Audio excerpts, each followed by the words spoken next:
Welcome to Game Changer Weekly. John, how are you doing tonight? What a night. I'm Mr. Tech Wonder again here. So sorry, guys. Doing as good as can be, man. Frank, how you doing tonight, bud? I'm just sobering up now after a long weekend in Atlantic City. So I woke up this morning and my arm hurt for no reason after not hurting for 2 days.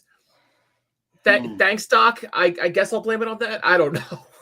Hey, you showed everybody how a catch is done, though. So Yo, that's I'll how you stop that's how on you that one. fucking take a catch, right? That was Yes. badass, dude. What Hello to is up, Clown, Clown? What's up, Jim, Jim? And Kev. Kev. Hell yeah, guys. Welcome for coming in here. We're just getting started tonight.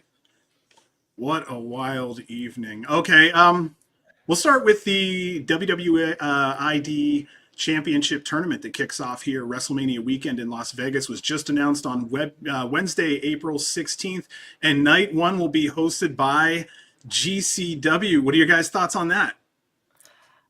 I'm excited. Like I know Kev's gonna be letting his thoughts go here in the chat probably, but yeah, there we go. That's why I was gonna say it's funny we're starting off with that because I saw Kev wasn't too happy with it. I personally, I'm looking at it as the positive end. I see more positives and kind of what other people see as negatives. So I'm excited for GCW to kind of be associated with it, and yeah, I'm excited for it. What do you guys think? I think that it's a good extension of what the ID program's trying to do. And I think they're trying to reach hearts and minds where hearts and minds are. And if they're pulling from GCW, or if they're pulling from Revolver, or they're pulling from any of these, bigger, first tier indies, whatever you want to call them, that go right back to them and host the show with them, or co-promote it with them. And I think that's the best thing you can do. You're already in town together. How hard is it to, shake hands and put both names up on the poster? Do it. It's fine. I haven't seen as much negative as kind of like what I've seen, like what I've heard from wrestlers part of the program. I haven't like some of the fans and what kind of like Kev, you're saying think of NXT UK. I'm hearing it's not that anywhere near that kind of issue as it was last time. Yes, it's still early. Let it play out. I get it, but from what I hear, and they're not as hands on as everybody thinks they are. John, what do you think about it? Dude, I've got 13 messages that just popped up all at one time. I can't. Yes. Sorry, I'm embarrassed here. What were you asking about the WWID championship situation? Yeah, what do you think about GCW's involvement? I guess involvement just with the ID program. I know we talked about it when it first started, but I see like Kev's in here now, and I know his thoughts on that, and some other people have some disagreeing thoughts. What's your thoughts on it now that it's kind of played out for a little bit? There's so many interesting ways to look at this. Let me help you out here. Let me kind of sort it out a little. Number one, there are people like Kev that say, you know what, this is independent wrestling. This is not WWE wrestling, so to speak. And there are others that say, look, after AEW primarily shunning us, it is really nice to know that the major company is part of the festivities. Sorry, what you John, thinking? John, sorry to cut you off, John. B, could you pull Great One's comment? Yep, that's why I was going to pull it up. There's two ways this can go. This can either be the E-drones saying, oh, look at all these assholes still working for a hot dog and a handshake, or if GCW actually steps up and puts on a collective level show, you can have some of the WWE guys say, oh, this shit's cool too. And it's either going to be one side or the other, and there's absolutely no middle ground on it. So I guess this is kind of going to go into the weeds here a little bit, but I might as well. We need a little intro. Fuck it. It's 11 o'clock. Yeah. Who cares? Yeah, let him show up here. I don't like what you said there. I don't think like WWID is going to be worried about like with the booking and stuff. Like I know with this they will be absolutely, but from what they've had in the past, like since the ID program has started, we've seen these ID people lose. We haven't really seen them take off too many shows. I've for GCW, I don't think there's been one. I've heard of maybe a couple other shows. We've seen some talent getting taken off of other promotions, but I don't see them until now in this show affecting the booking of these talents. So I don't think, like, I see what people are afraid of the NXT UK and all the indies, but up to this point, it really hasn't happened. And so I'm kind of like with Clown here, like, yes, I'm thinking of it in the past. It's happened in the past. I'm leery of it, but I'm still waiting to see how it plays out, because from what I've heard from some talent that I've spoken to, they're not nearly concerned as the fans are. They're not being as overly protected and guarded by WWE. They're not going into like these GCW promotions telling them, hey, I got to win tonight. I got to be booked strong. Like, they've been hands off completely. And I think what they're going to do now, and as Great One was saying, we're going to have the GCW production showing the light on WWE ID and one night at GCW with their production value, and then the next night they're going to go to the FSW arena.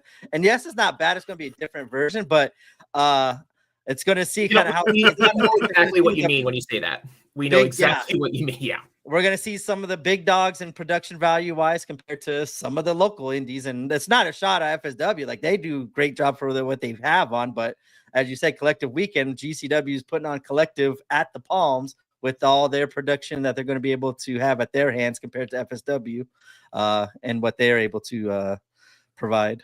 Now, tangentially, sorry. Exactly. That's like one of my main points there too, Great Ones. Like, I don't think booking wise, they might not be overlording as much as people are afraid of. I think the issue comes from, there was a tweet that went out, or was a story. Time is irrelevant. We're all going to die. Who cares? It was a tweet or a story a couple days ago that's saying that we've seen matches that should have been ID stamped matches, such as the triple threat in the first round of the J Cup last month.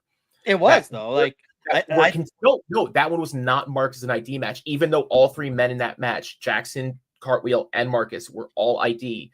They didn't promote it on their site, because I thought I saw a tweet from them. Because I think they alluded to it, but I don't think they actually said the words ID official match on it, because there was a story that came out that says unless Sapolsky has the pen on the match, it doesn't have the official branding on it. So because something along the lines of, if it's an official ID match, it falls into the greater WWE canon.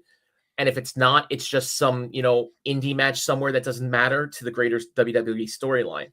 And I think that's why that match, even though that was probably one of the, more, I don't want to say, that's a huge match to have all three of those ID guys in the J Cup, which is sort of an important tournament unto itself. It just doesn't have the marking because it was somebody else's booking. Well, getting back to my side, you were asking me about what I thought about this. I would just say that I'm happy that GCW is included, because it feels like races. That's the way I look at it, though. I'm just happy we're part of the conversation and not ostracized or so far out that we're not even allowed on the playground.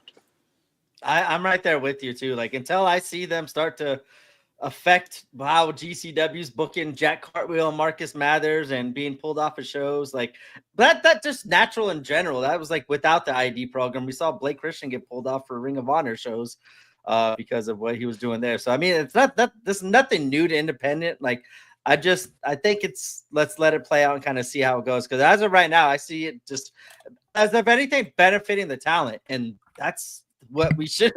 That's what I'm here for, is help benefit the talent here, because they're definitely getting the Evolve and WWID push while still being able to take indie bookings and grow as competitors. And that's something that I was kind of worried about, and I haven't been worried about since this whole ID program has started. Oh, let's see here. What were we looking at? We were looking at something Ivan had said. I saw Ivan just mention something a little bit ago here. There it is. Frankie, you killed me lifting Redacted off the ground. I had to make sure that clip was in the music video for Ashes to Ashes. How cool is that? I appreciate that. Yeah, there was Mr. Superstar. There was a couple comments here on Twitter that said, John wished me a happy birthday. Redacted caught wind of it, and then somehow it made its way over to DME, and they said, "Oh, we're gonna Lawler Frankie in the corner," like because I think who do you think flattened up at NGI? I think he flattened Andy. He flattened, yeah. I said I'm not gonna do that, and then I just caught him, but I caught Redacted like a little baby, like a little tiny baby Doc. And Kev, I see what you're saying here. Like I said, I've been seeing your tweets and everything too on this whole thing. That's why I kind of said I'm interested to see what you said. But I just think I'm looking at it optimistically because it's what, in my eyes, nothing has changed since this has started. And what people are worried about was what people have been worried about independent wrestling and talents and being pulled off shows for a long ass time anyway. So like, for my opinion, like I'm looking at it optimistically because to me, this is playing out better than what I went into this originally thinking. And so far so good. And I just, as you said, John, I'm just kind of happy that GCW's name is being a part of it and looked at of, hey, like let's give them the credit that they are helping build our talent. That's going to be our future for our company. So as of right now, they haven't given me anything to look pessimistic on. So I apologize if I'm too optimistic here. I also wanted to mention a sincere thanks to Matt Tremont for coming on the show last week. He gave us an absolutely wonderful interview and also gave us 2 quality hours of time, which is well beyond what any of us were hoping for, you know. Thank you so much, Matt. And I think on behalf of the fans too, thank you so much for just sharing all that you did on our show. Yeah, and that was cool seeing all the fans too everywhere enjoying it. And yeah, as he said before, he doesn't do those often. So once again, anytime we get those people on that don't do interviews often, we always feel blessed and definitely. Might have been that's probably what the third big once in a lifetime scoop you guys have gotten in a minute. It's so I'm finding out. Fortunately, fingers crossed, we're given a little bit of respect for the way we do what we do.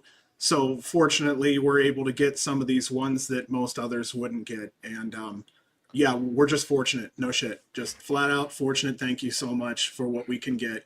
We just always try to make sure that whoever comes to us, we make the most of their time. And for the fans' sake, I try to dig in as much as I can so that you get to know the person a little better. Yeah, next week, up in the air right now. John, I wasn't able to talk to you, but I have one. I should have an answer for tomorrow, hopefully. Perfect. Yeah, we had a guy lined on this one. Oh, perfect. Yeah, I had a guy lined up. It's just, he doesn't seem to answer messages, not since February 20th. And so when I get a chance, maybe we'll touch base and go from there. But thank you so much, Clown. ZMZO, hello. How are you tonight? TJ over at Havoc Pro. Nice to see you also. Love the bulldozer. Yeah. Oh, well, what do you say? We roll into show number 1? All right. Show 1. GCW's Ashes to Ashes from the terminal in Atlantic City, New Jersey. I'll start with this.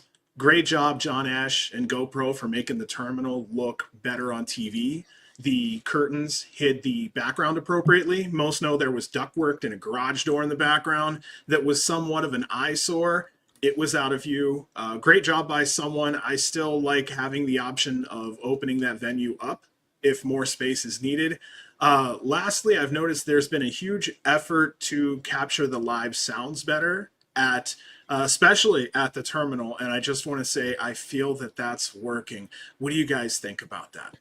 I want to hop in. I'm sending it to you, Frank. I agree. That was the best it sounded and looked since like the first time we saw the terminal. Oh yeah. I wanted to ask you, Frank, because to me that the crowd was into it. Like it was way better than Fight Night a couple months ago. Yeah. From how it looked like to me on Triller TV. I wanted to ask you, since you were there, how was it compared to the last few shows? Let's scroll back a couple of weeks. This is the first time we've been in the terminal since Homecoming. True, I forgot about Fight Club was outside. Fight Club was outside. Night 2 of Fight Club was upstairs in that secondary room that I didn't really appreciate. I forgot about that. Yeah, that little secondary room. It had the weird little interior balcony that Danger jumped off of during that show. This is the first time we've been back in the terminal in God knows what. Are we coming up on 8 months now almost? Yeah. It's the terminal. I think that the larger pipe and drape package, and I believe that's credit to Baruso. If we can get a confirmation from GoPro Ash, if he's in the room. It is. It's from Baruso. So The just shortening up. I don't know if you could tell, but if from certain handheld camera angles, you could tell there was a pipe and drape set behind the actual hard cam podium. Normally, you have miles and miles of empty space behind the hard cam. Oh, Ash says, yeah, hung a boom mic from the ceiling. Yeah. Oh my God. Old It fashioned. definitely made a Audio. huge So difference. good. Yeah, like I noticed the crowd was hyped, and like that kind of got me excited. I'm like, oh, good. The AC crowd's like, I was afraid after the last few shows how you guys would come out energy wise, and yeah, I right away was happy with how it looked and Yeah. sounded.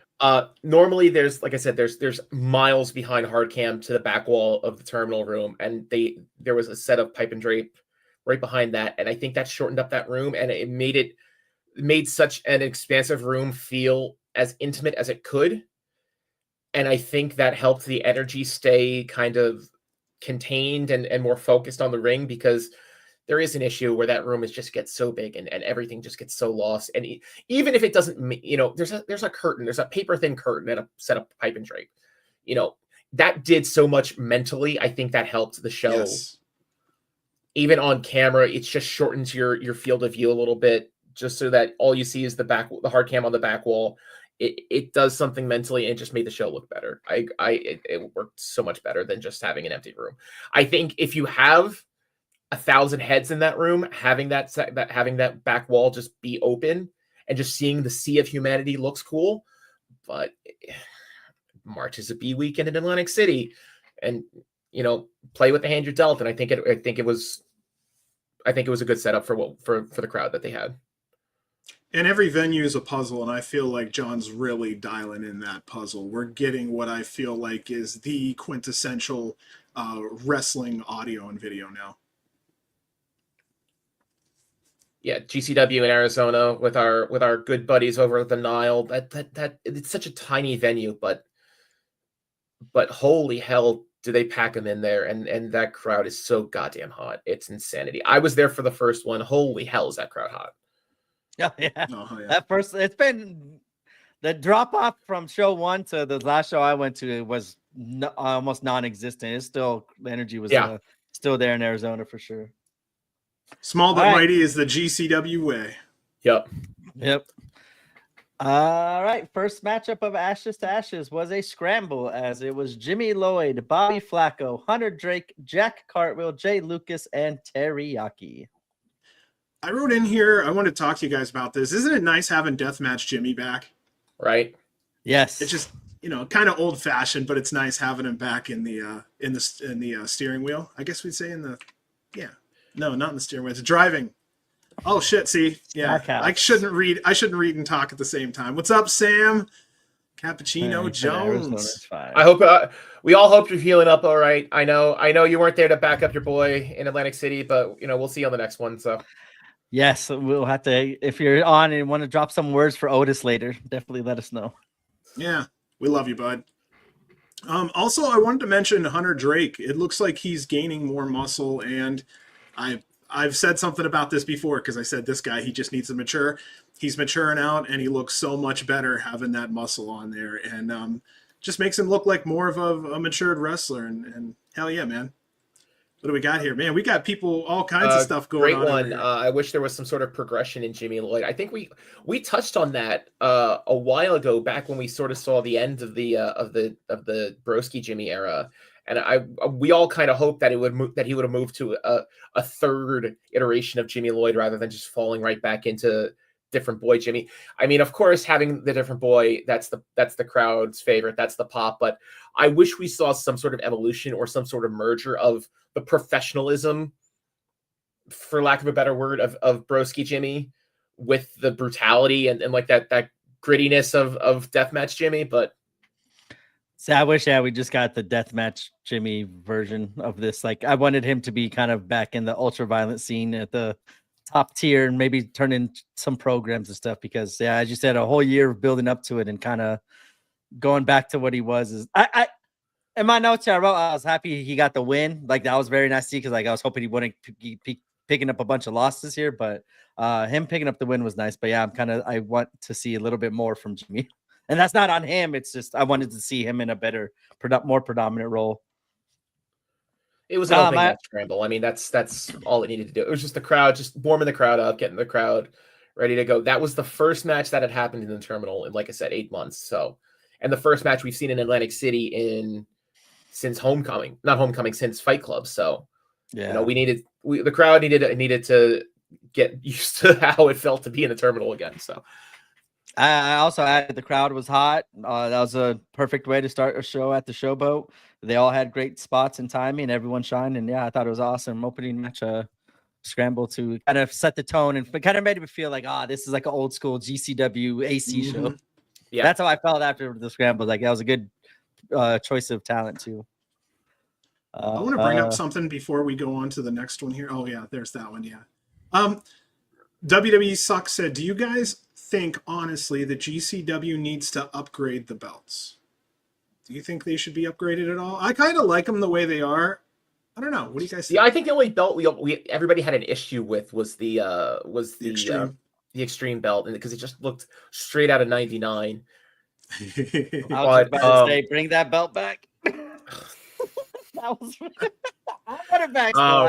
I still think it looks cool. I still think it has a spot in GCW. The purple strap tag belts are unique. You don't see purple strap belts like that.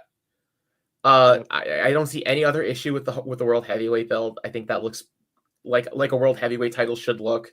The UV belt looks, right at home. I don't see any real issues with any of the existing belts we have right now. Great one. Why would it be a problem? I'm ignorant on this one. I'm actually gonna pull up what the old GCW belts look like. Okay. I remember the old ones. Are you talking about those purple? No, that's one we were talking about just now. Yeah, those are cool. I don't know. I think it was a nice change. The one that Jimmy, the one Maciso brought back, I said the one that Jimmy and Raver brought over. Ooh, I think so. Yeah. I got it too. I didn't even notice there was a difference on those ones. I guess Frankie's the man on the spot. He'll get it. So put that link in private chat. I'll look at it. Hold on. I'm looking at him. Well, let's see here. So yeah, great one. Oh no, you know what it was? I think I was thinking of the old World Heavyweight, because the old World Heavyweight used to be that off the shelf blue and red eagle design. Really? No, I think the tag belts have always existed as they've looked now, and I think it was the old World Heavyweight before the World Heavyweight got a makeover. That's the one I was thinking of. Never mind. Carry on. William Bruno, I miss the Kirks. We do too. Speaking of interviews, I just want to say too, Brandon Kirk was one of those rare interviews. We got his last interview, his longest interview, and his most in-depth interview. Yep. Oh, that flag? Okay, this flag right here, no kidding. I was working my butt off to try to find the biggest flag I could, and I actually had to go through, I think it was Etsy or somewhere, and had to make this one. I believe this one's a 5x3, and it's small in comparison to Frankie's, I believe. I've got the 5x8 that flew over Hammerstein and flew over the mall in November. So, hell yeah! And I eventually I want to get that flag signed by as many people as I can that have walked through the doors. So sooner rather than later, I think I've got to start that. So. Yeah, I highly recommend it. I think we're at 40 odd signatures, like 43, 44 signatures right now. So, Oh God, yeah. Get rid of those tag bots. Sorry, thank you. Great one. He sent me a picture. Or were they nasty? No, they were just old blue ones. Like it was ugly. Yeah, they were ugly. Holy shit! All right, here we go. All right, match number 2, Ashes to Ashes, Zeta Steel versus Tony Deppen. Tony mentioned good match. All right, let's go. Welcome back, Tony. In this match, he was a little rougher on her. I actually like that because it feels closer to realism and physics. Also, at the end of the match, that makes Tony look more like a dick and Zeta look tougher because she was able to take that beating. I want to ask you, Frank, how was the audience's reaction to Zeta? Because she comes across great on TV. Yeah, she does. She's not a complete stranger to Jersey either, though. She's been on a couple shows up in Richfield Park at the Mecca on some GCW adjacent shows, like a couple ETU shows. I think there was another show, PWJ, she was on. If I may be crossing up my dates here, but she's not a complete unknown. to Jersey. She's definitely on the newer side, but like there's enough people who get her persona in the crowd that I think that credibility spread through the crowd pretty quickly. Now, let's see here. WWE Sucks says, I love GCW more than any wrestling company. Am I crazy or a hardcore fan of it? Hey, can we keep our relationships good with WWE, please, and not say WWE sucks? Please. We got to watch all that. No, we got to be more like Joey and tweeting and using all the full proper names and putting the trademark marks in our tweets and all that. I love him. No, it really does sound like WWE is kind of a newer GCW fan. Welcome if you are a newer fan. It is really fun. If you're first now getting into the independent scene, we're a very participatory crowd that we're more about cheerleading our wrestlers more than anything, because at this level, we're just trying to push them to go forward. And you'll learn through time, if you continue to watch, that some of the people that you see on the screen right now, within a year, 2, 3 years, will end up on major AEW or WWE TV. You'll see a lot of people have that feeling of like, oh, this guy was in Atlantic City and he was our son. And you do see that a lot of people, they may not say it, but they have that feeling of sending the kids off to college when they leave GCW and they're going off to TV. It's just because they were our boys. They were, they've always wrestled in Atlantic City and always threw, fucking bangers down. But when they're gone, they're gone. Nick Wayne, if Walls could fucking talk when Nick Wayne was leaving, oh my God, people were fucking crying when he was going to TV because we knew that was our guy. And now he's off doing TV, and that good for him. Make that money, do that, live the dream. But it still hurts because we want to see him more. We want to be selfish and we want to see all these people for ourselves in our shitty little garage in Atlantic City. I get mad watching these Ring of Honor shows, or like even AEW. I'm like, where's Nick Wayne at? Like, how are we not booking Nick? Like, we used to see him all the time up here. You got to be doing something with him. Yeah, it's wild. Being an independent wrestling fan, just means that you have to be comfortable with saying goodbye a lot. You really do. Yep. And if you enjoy, say, like AEW right now, on most any given AEW pay-per-view, you'll find 20-30% of the talent, sometimes 40-50, can be previous GCW performers that got called up when if you have your Triller Plus set up right now, and you want to see the worst case of that ever happening, is you need to go watch a show called GCW Curtain Call, which was the day before the AEW exclusivity contracts kicked in on September 29th, 2021 or something like that. And that was the last day we saw a bunch of those people on the independents. Joey, Marco, Marco, and Orange and Cassidy, Jack. I think. Orange, I don't think Orange was on that show. No, okay. Orange was in Asbury Park for a couple of those shows, but I don't think he was specifically on that one. Okay. And there was a show in Asbury Park where we saw MJF fight Marco Stunt, and he still owes Asbury Park corn dogs. Like, love hearing those stories. 2019. Yeah. See, I have no concept of time anymore. So if anybody gives me shit for not having my timeline straight, time is irrelevant. Fuck you. Yep. Yeah. Once you hit a certain age, those years don't matter anymore. Exactly. Either. Once you graduate, and then once you hit that important I can buy alcohol years, after that, you got to stop counting.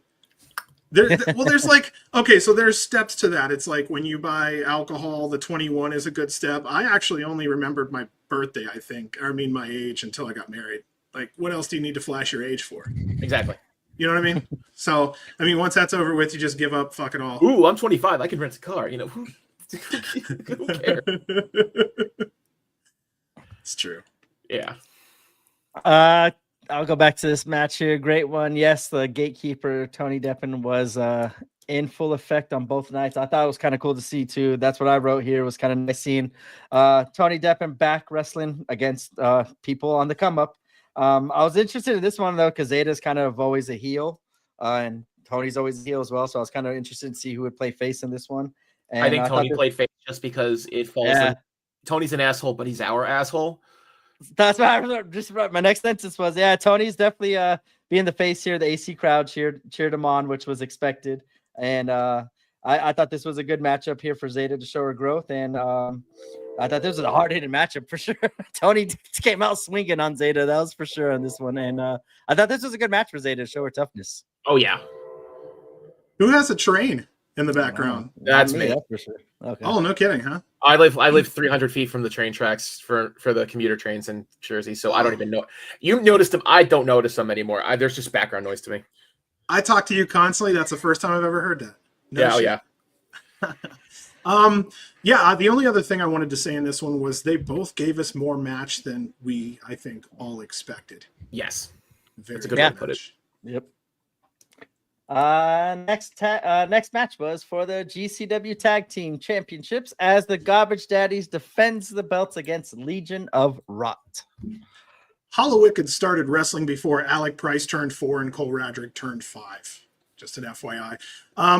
Daddies are one of the few tag teams that give each other time to see each other shine as much. There's really a concerted effort there, sometimes for minutes, while the other one is recovering. Perch jumped on the microphone. I like how everyone was getting reps in. Our winner here was Garbage Daddies. Violence is Forever interfered. I'm going to stop right there and kind of go back because I almost glossed over 13 minutes and a half of wrestling there. But what did you guys think in this one? It was. Oh, go ahead, B. Sorry. No, go for it. Go. It's not a match that you know. Like I said, I'm going to say this a couple times for all these championship matches. Like we all sort of knew that this wasn't going to be a championship flip match, but it was a good match. And like I've never seen a bad match out of anybody and out of any of these Chikara guys ever. And to see Hollow Wicked go, and I think he's been in the, like you said, he's been wrestling for 20-something years now. Yeah. Hollow Wicked, the broadsword of Naz Muldoon, let's fucking go. Like, it's great seeing them, and they still put up great fucking fights. It's not like, you know, Cole or Alec are carrying them. No, all 4 men in that fight, Hollow Wicked, Frightmare. I'm gonna say their fucking names because they don't get said enough. Frightmare, Hollow Wicked, Alec, Cole, they all did great in that match. Yeah, I haven't seen Legion of Rot a lot other than kind of what they've done in GCW, but yeah, I thought this was a good title defense for the Garbage Daddies. They continue to get better, improve their moveset, and I love seeing them continue to grow their chemistry on their title defenses. I would prefer to see them build up to a feud at this point, and I got it. They are. As I typed this out, that happened, but I would prefer to see be the Cogers and not Violence is Forever because we just kind of got done doing that. But and it seems like the Cogers are on a different route for Collective at the moment anyway. But this before I got to the ending of that's what I did write down. So I still kind of wanted to see that. This is one of those title defenses, as you said, Frank. We're not expecting a title switch, but in my opinion, I would rather see Legion of Rot be used to build up a more heelish tag team to be to go after the Garbage Daddies at this point instead of getting a title shot. But it is what it is. As you said, there's a couple title defenses here, as I always say, that don't make kind of sense to me. But this being one of them. But I enjoyed seeing Legion of Rot. As you said, they were really good in the ring. And once again, the Garbage Daddies continue to grow as a tag team. Oh yeah, great one. Just put us like, yeah. There's like when does the expiration date on the brass ring hit? Nobody knows. Not it be collective last year. Here, yeah. I'll look it up. Well, I'll get started on the next match. I'll look up the date. I think if he sits on it long enough, it'll hatch babies. Was it? What was that? The bird? Gobbledygook. The gobbledygook. Hatching an egg. Yeah, I would think spring break too. That's what I was thinking too. Yeah, I guess we'll get to that. I think I made a note on that later. Oh, if he pulls that ring out while we're at that fucking Las Vegas show, we're going nuts. Oh God, he's in the right place. People will lose their shit in Vegas for Cole.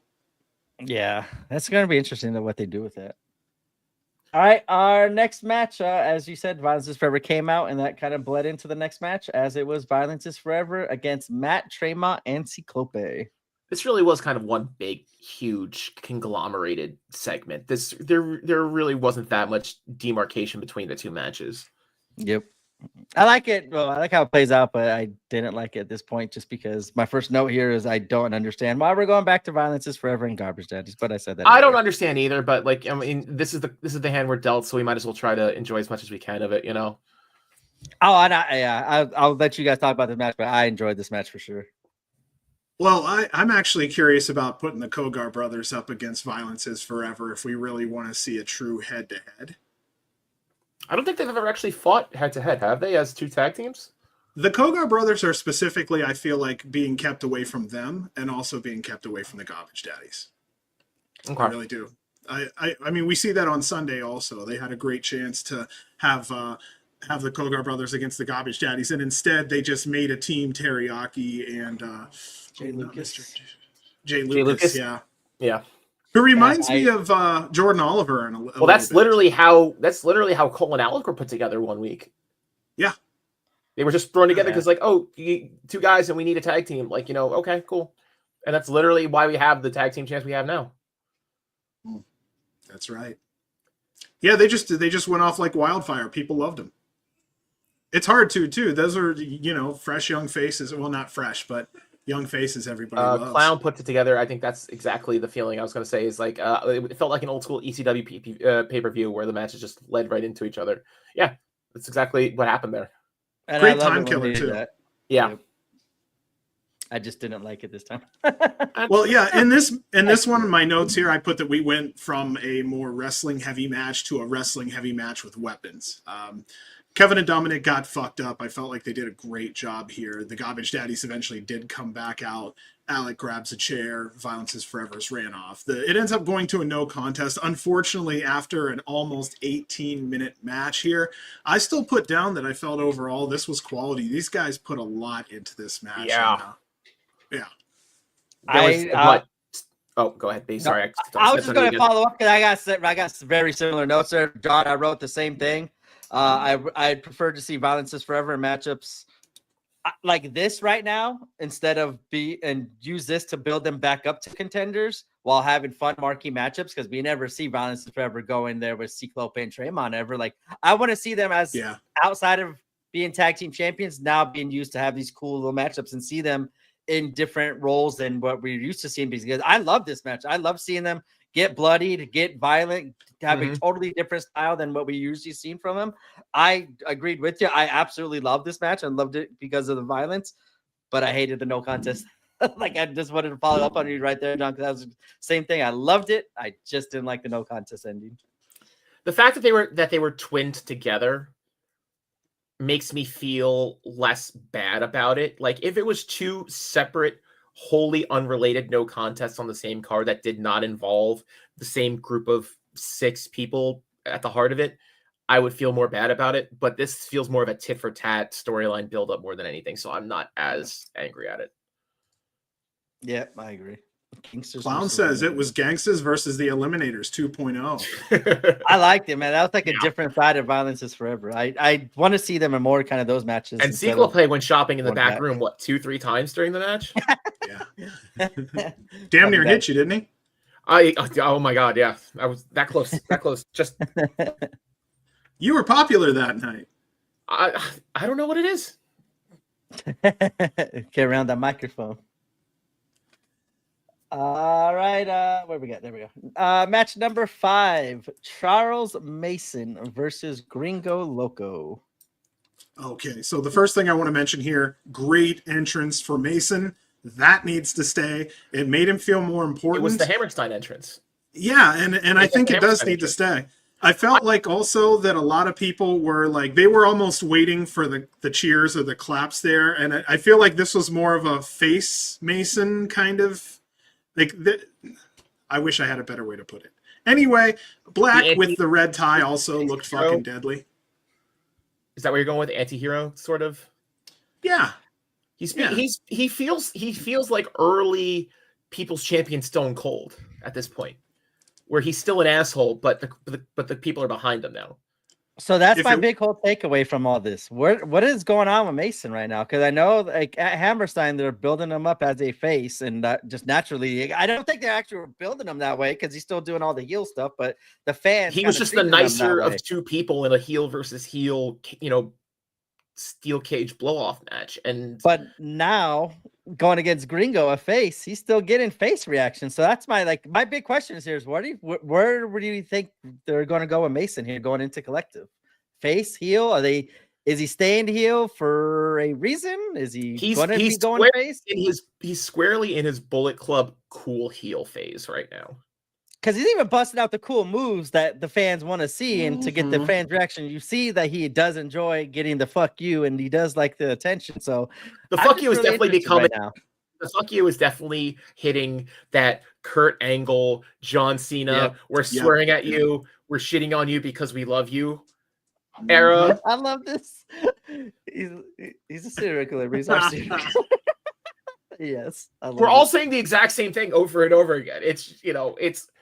We've seen him for so long, and he's put on such good matches for so long that it's just you can't help but to like him eventually. Yeah, I'm curious to see. I mean, who do you think he does fight next? He can't go back to Holiday. That isn't happening. If they keep him heel, I think I know where they're going to go to, but I don't know. This is where kind of the interesting part of going into the Collective. I want to see him have a story because he's always a great storyteller and progresses it on social media, but I just don't know at this point. I don't know how to book him going into Collective as a face going into against a heel, or as a heel going to get his comeuppance on a returning roster member. I think he's going to be left in the lurch for Collective. I think he's just going to be left in. I think he's going to be left in the lurch. I think he's going to be just on, indie banger, do nothing. This match means nothing. It's just cool shit happening in Collective type match for any sort of spring break matches he has. I don't think it's going to have any sort of storyline implications. I swear to Christ, I hope I'm wrong, but I think he's just going to be left. I think he's just going to be left in the lurch to do just some random cool match on Collective. I would put him up against Effie right before Ali comes back. Okay. Just because we know that Mason could handle a title run, so we know that he could at least be a threat to a title run right before Ali comes back. Have him up against Effie, and then maybe Ali at the right time comes in, saves Effie. Boom, she's back. I want a For the Poor's invitational. He offers money for people to come beat him up.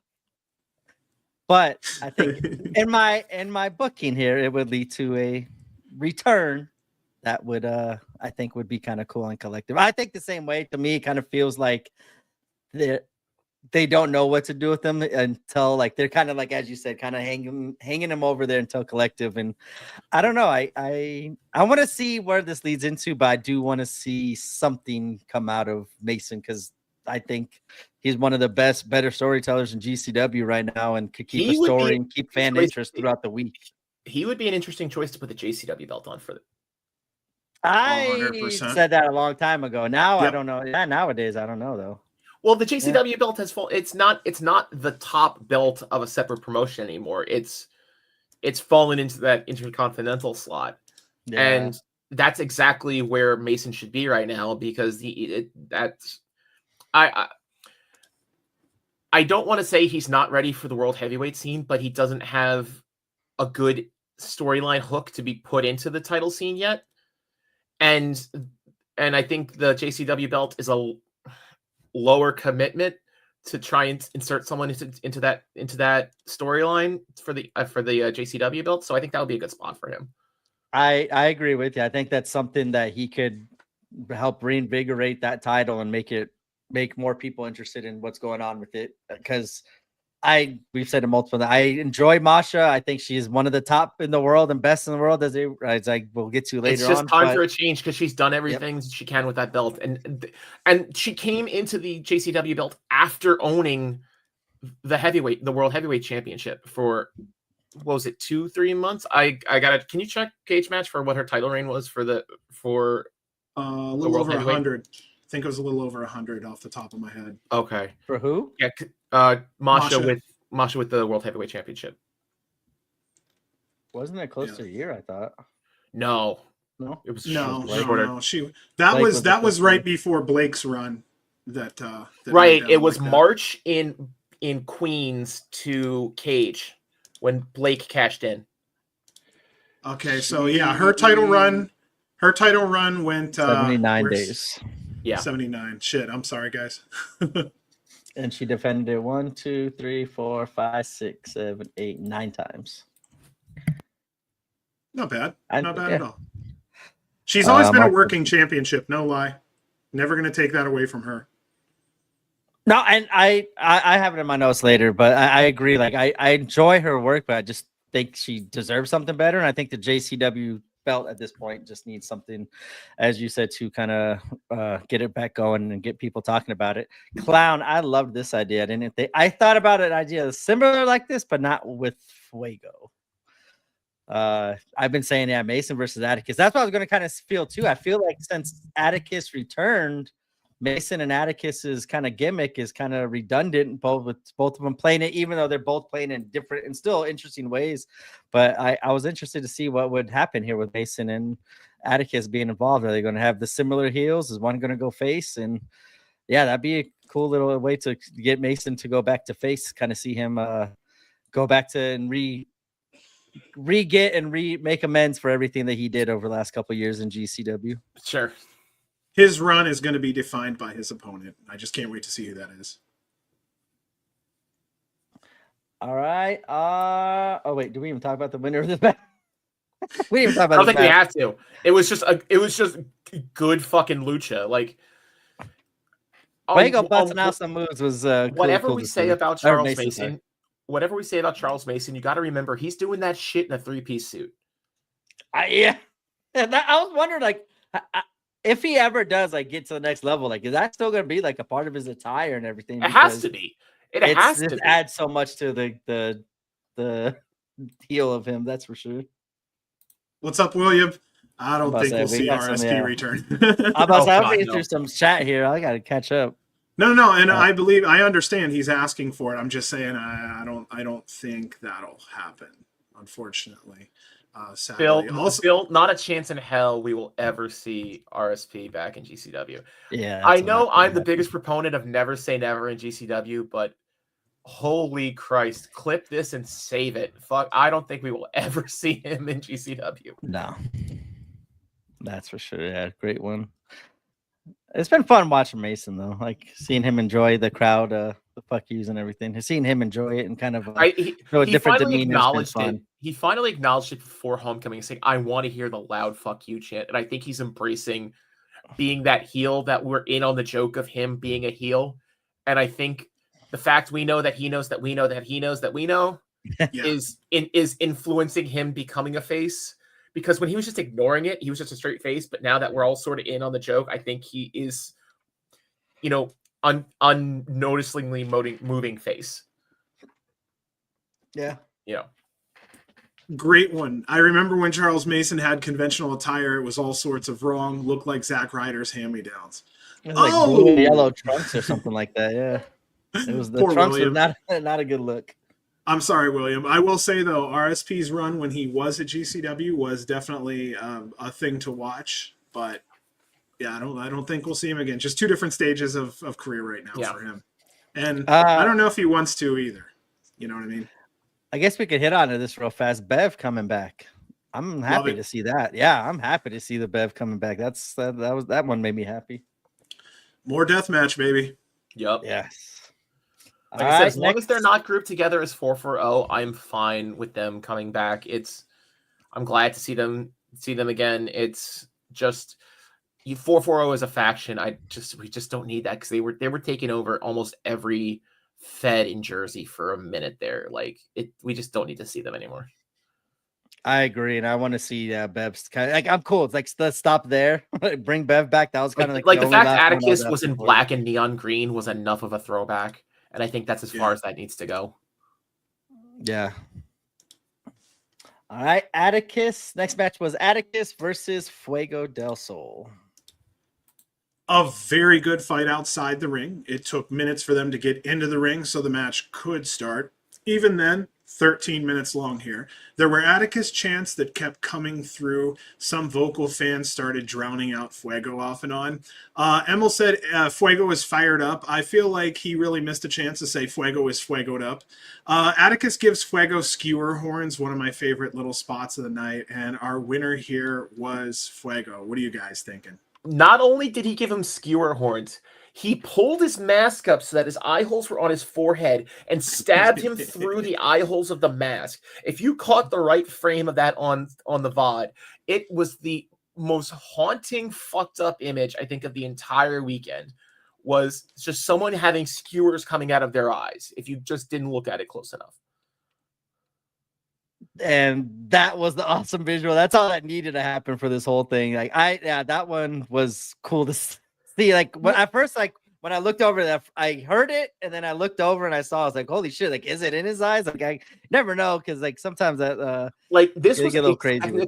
This was a technical showcase. Even like I called this my clean match of the weekend, even though there was a skewer bit because Atticus and it's a skewer bit. I don't consider that to be hardcore or death match. I think this was my technical match of the weekend.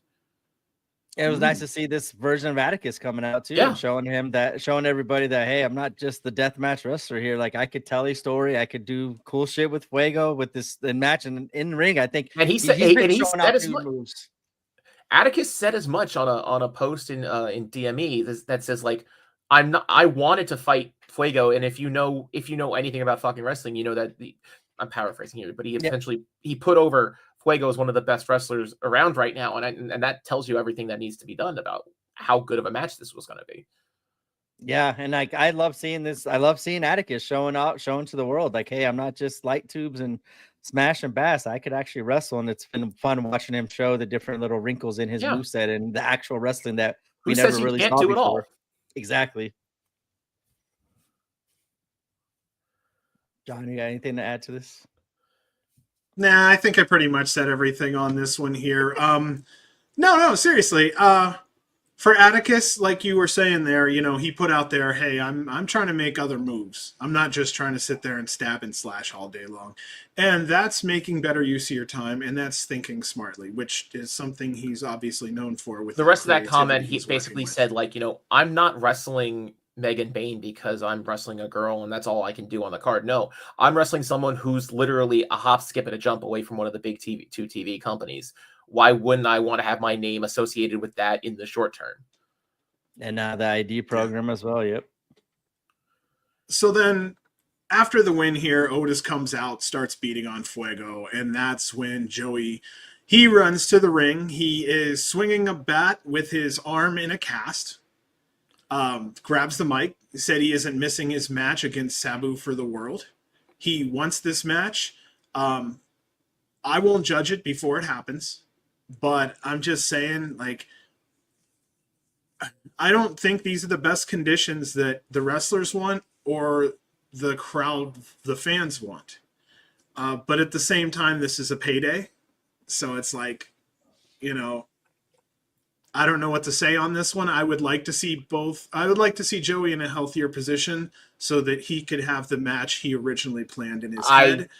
Not the, this is what we got. Let's just roll with it. And it's held together by tape and screws. If we didn't have this loser leaves town, and you might as well pull it up now. If we didn't have this loser leaves town match between Fuego and Atticus, honestly, I'm of the mind where I said I'd rather have Atticus steal the match from Joey, and then you have a pre-built storyline for God knows how long between Joey and Atticus that exists within the context of I stole your match. What are you going to do about it? I got to put down Sabu and you didn't. Fuck you. And I think like that that's got legs that you just don't. That's the storyline beat you just don't see every day. And that way, as you said, that could just keep on going too. Like I'm kind of the same thing here. Like I don't know why Joey keeps coming out for the Atticus when he already has his match with Sabu, and Atticus now seemingly has that thing with Fuego. I would rather see Atticus kind of sneak in, take the match, get that heat, put Sabu out of his misery, and then Joey can't do nothing about it, and then it sets Joey in Joey and Atticus up for, like I just said, a long time, as much as they want to go with it, because I'll be honest, John, I was going to disagree with you here, because Sabu looked really good in LA. If we get him like moving like that and kind of mentally into it as he seemed to be that night. And the last 2 months of Joey's work has been, for me, probably one of, like, I've been enjoying Joey a lot more. I think he's not focusing on just having in-ring performances, but he's thinking of the social media, the build-up, the videos. Like Joey Janela's spring break is coming up, and I know this is kind of helping all get that going. That was his calling card from day 2 of Fight Club. Was he had that rallying cry of, like, we were trying to get back to the old GCW, and it's been, I feel like he's this is the closest I feel like he feels of the old GCW than what he's been doing as of late for me. Like, I've been like those videos and stuff, it just feels old school, the video announcements and everything. It feels, for me, this is the Joey that I prefer to see. And like, to me, Joey is moving on all cylinders for my version of what I prefer of him. And so I wouldn't mind seeing Joey and Sabu. I know Joey's like, hey, this is going to be my last match in Sabu. He's going to go balls to the wall no matter what. But if he's injured, he's going to make what? I'm going to be gone anyway. What's another injury on top of it? That's just going to push him over the level. And I think him and Sabu are going to have you just want to see Sabu ram jam off the top rope and then just, I want to see a train wreck, but a violent one that I know that both of them are going to do still anyway. They're professionals, and I'm just hoping that as professionals, they put together the best performance given limitations. So fingers crossed for the best. Yeah, my biggest concern is this one. Sabu leaving the room, still showing up. Like, that's still always a concern of mine. But if he looked like how he did the other night, we'll be excited for sure. Okay. Our next matchup was for the GCW World Championship as Effie defends the belt against Slade. We had a championship in the middle of the show. That was very interesting. But when you look at the rest of the card later in the night, you see, you know what? That's probably the best place just to put it, given the way the night was going into this darker and bloodier and more violent situation. Effie put Slade's head through a door. Slade used a sledgehammer. There was an extremely well put together barbed wire door that was also broken here. To me, this was the match that I really was hoping more was going to come out of, and it just didn't. Effie was the winner here. That was our championship match. This was that other match that I said, like, this just felt presumptive. It felt hollow because we all knew it was like, okay, Slade's not taking off of Effie. Like, we have Collective around the corner. Slade's not going to be the world champion. We all know that in our heart of hearts. This was probably, by comparison, I think this was my least favorite match of the weekend. But I think that almost every other match on the shows was good. But saying like this was a 7 out of 10 versus everything else being an 8 out of 10, like, this by comparison, it's still a passing grade. But I just think I didn't like this match. I know they went hardcore on it, but even in the room, it felt like there were certain moments that are just kind of like dead. Quiet. I'm just gonna say it dead. Yeah. I'm trying to be polite about it, but it just felt hollow. The entire match felt hollow. I felt like there was sort of like dead spots and like nobody was really saying anything. It just kind of felt kind of smashed for a little bit. Sorry for cutting you off. Was it maybe just a lack of chemistry? Do you feel like were there just too many setups? Right. Yeah. I don't know. It's weird when we are all fans of Effie and we all primarily got the same opinion, which is rare for any of us to have a negative opinion. Yeah. My negative opinion goes off what Frank is saying. Like, yeah, we knew the winner of the match, blah, blah, blah. I was hoping what was going to happen after this match to further Effie, our world champion, going into Collective. Yeah. We got 3 shows before Collective. And we don't have anything planned for our world champion a month ahead of time as of right now. Like, for me, that's what kind of pissed me off, was like, this was literally just the title defenses, as we were over and over. Like, this is just a title defense to have a title defense because Slade's in New Jersey and AC crowd loves Slade. Slade's going to give Effie a hardcore match and violent match. Going to get bloody. That's something we haven't really seen from Effie in his title defenses. Exactly. And since he's been champion for sure. So this was a different version of giving Effie to showing off what he could do as champion. I like that. We got to see a different version of Effie, but we Now, already when I knew think of that was Deathmatch already. Effie, when I think of Deathmatch Effie, I still think of TOS 6 when he was in the white romper and he took when he took the salt and vinegar chip spot. Like that's where I was my going thought there. of Deathmatch Effie. That's still what I think of. I was going to say, like, we got like bloody Effie, but it's like we've seen Effie in more blood and worse circumstances than what he did with Slade. So for me, it's just like, as a world champion, we had nothing going on going into spring break, and that's what kind of pissed me off the most. And I didn't mind it. The match it was exactly what I thought it was going to be, just blood, and let's just make blood and get going and get the fans into it going into the rest of the card. As you said, I was kind of surprised it happened this early in the card too, compared to what was coming up. But you would think that if the card was so stacked at the back end, you would have just fucking, ripped the show off with the title match just to say, oh, we're going to start hard and we're going to start with Effie and Slade.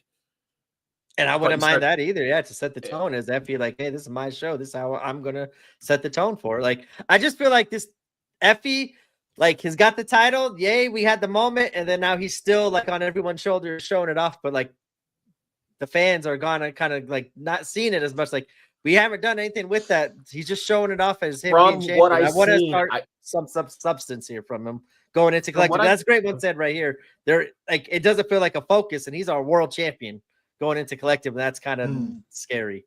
I'm sorry, I'm gonna get my thought out.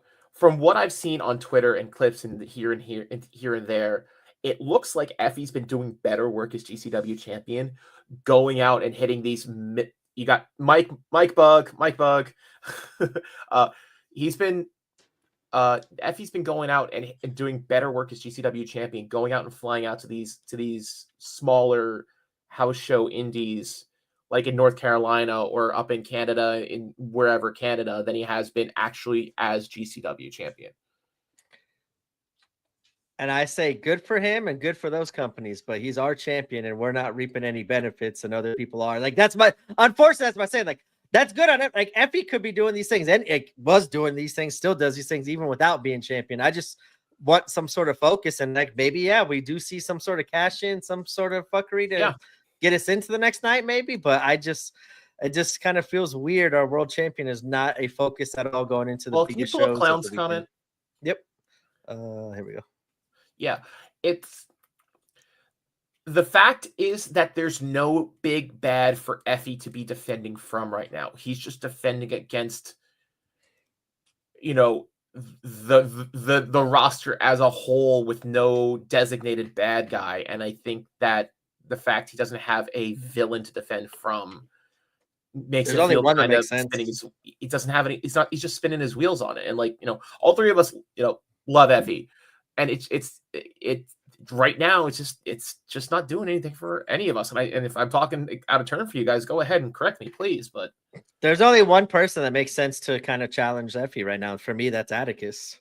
Like, that just storyline makes sense of Atticus coming back and wanting to take what's his. And Effie's like, hey, I finally did this shit without you here. And, like, I'm not letting you take what I've been building while you've been gone without it. Like, for me, that's the only thing that makes sense as a heel to go after Effie at this point. Thought experiment. Who else is there that's like a super heel right now?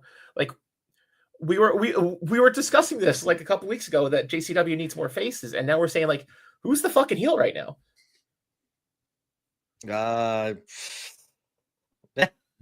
Holiday? Paro, Holiday. Well, I mean, who could be a true threat to the championship?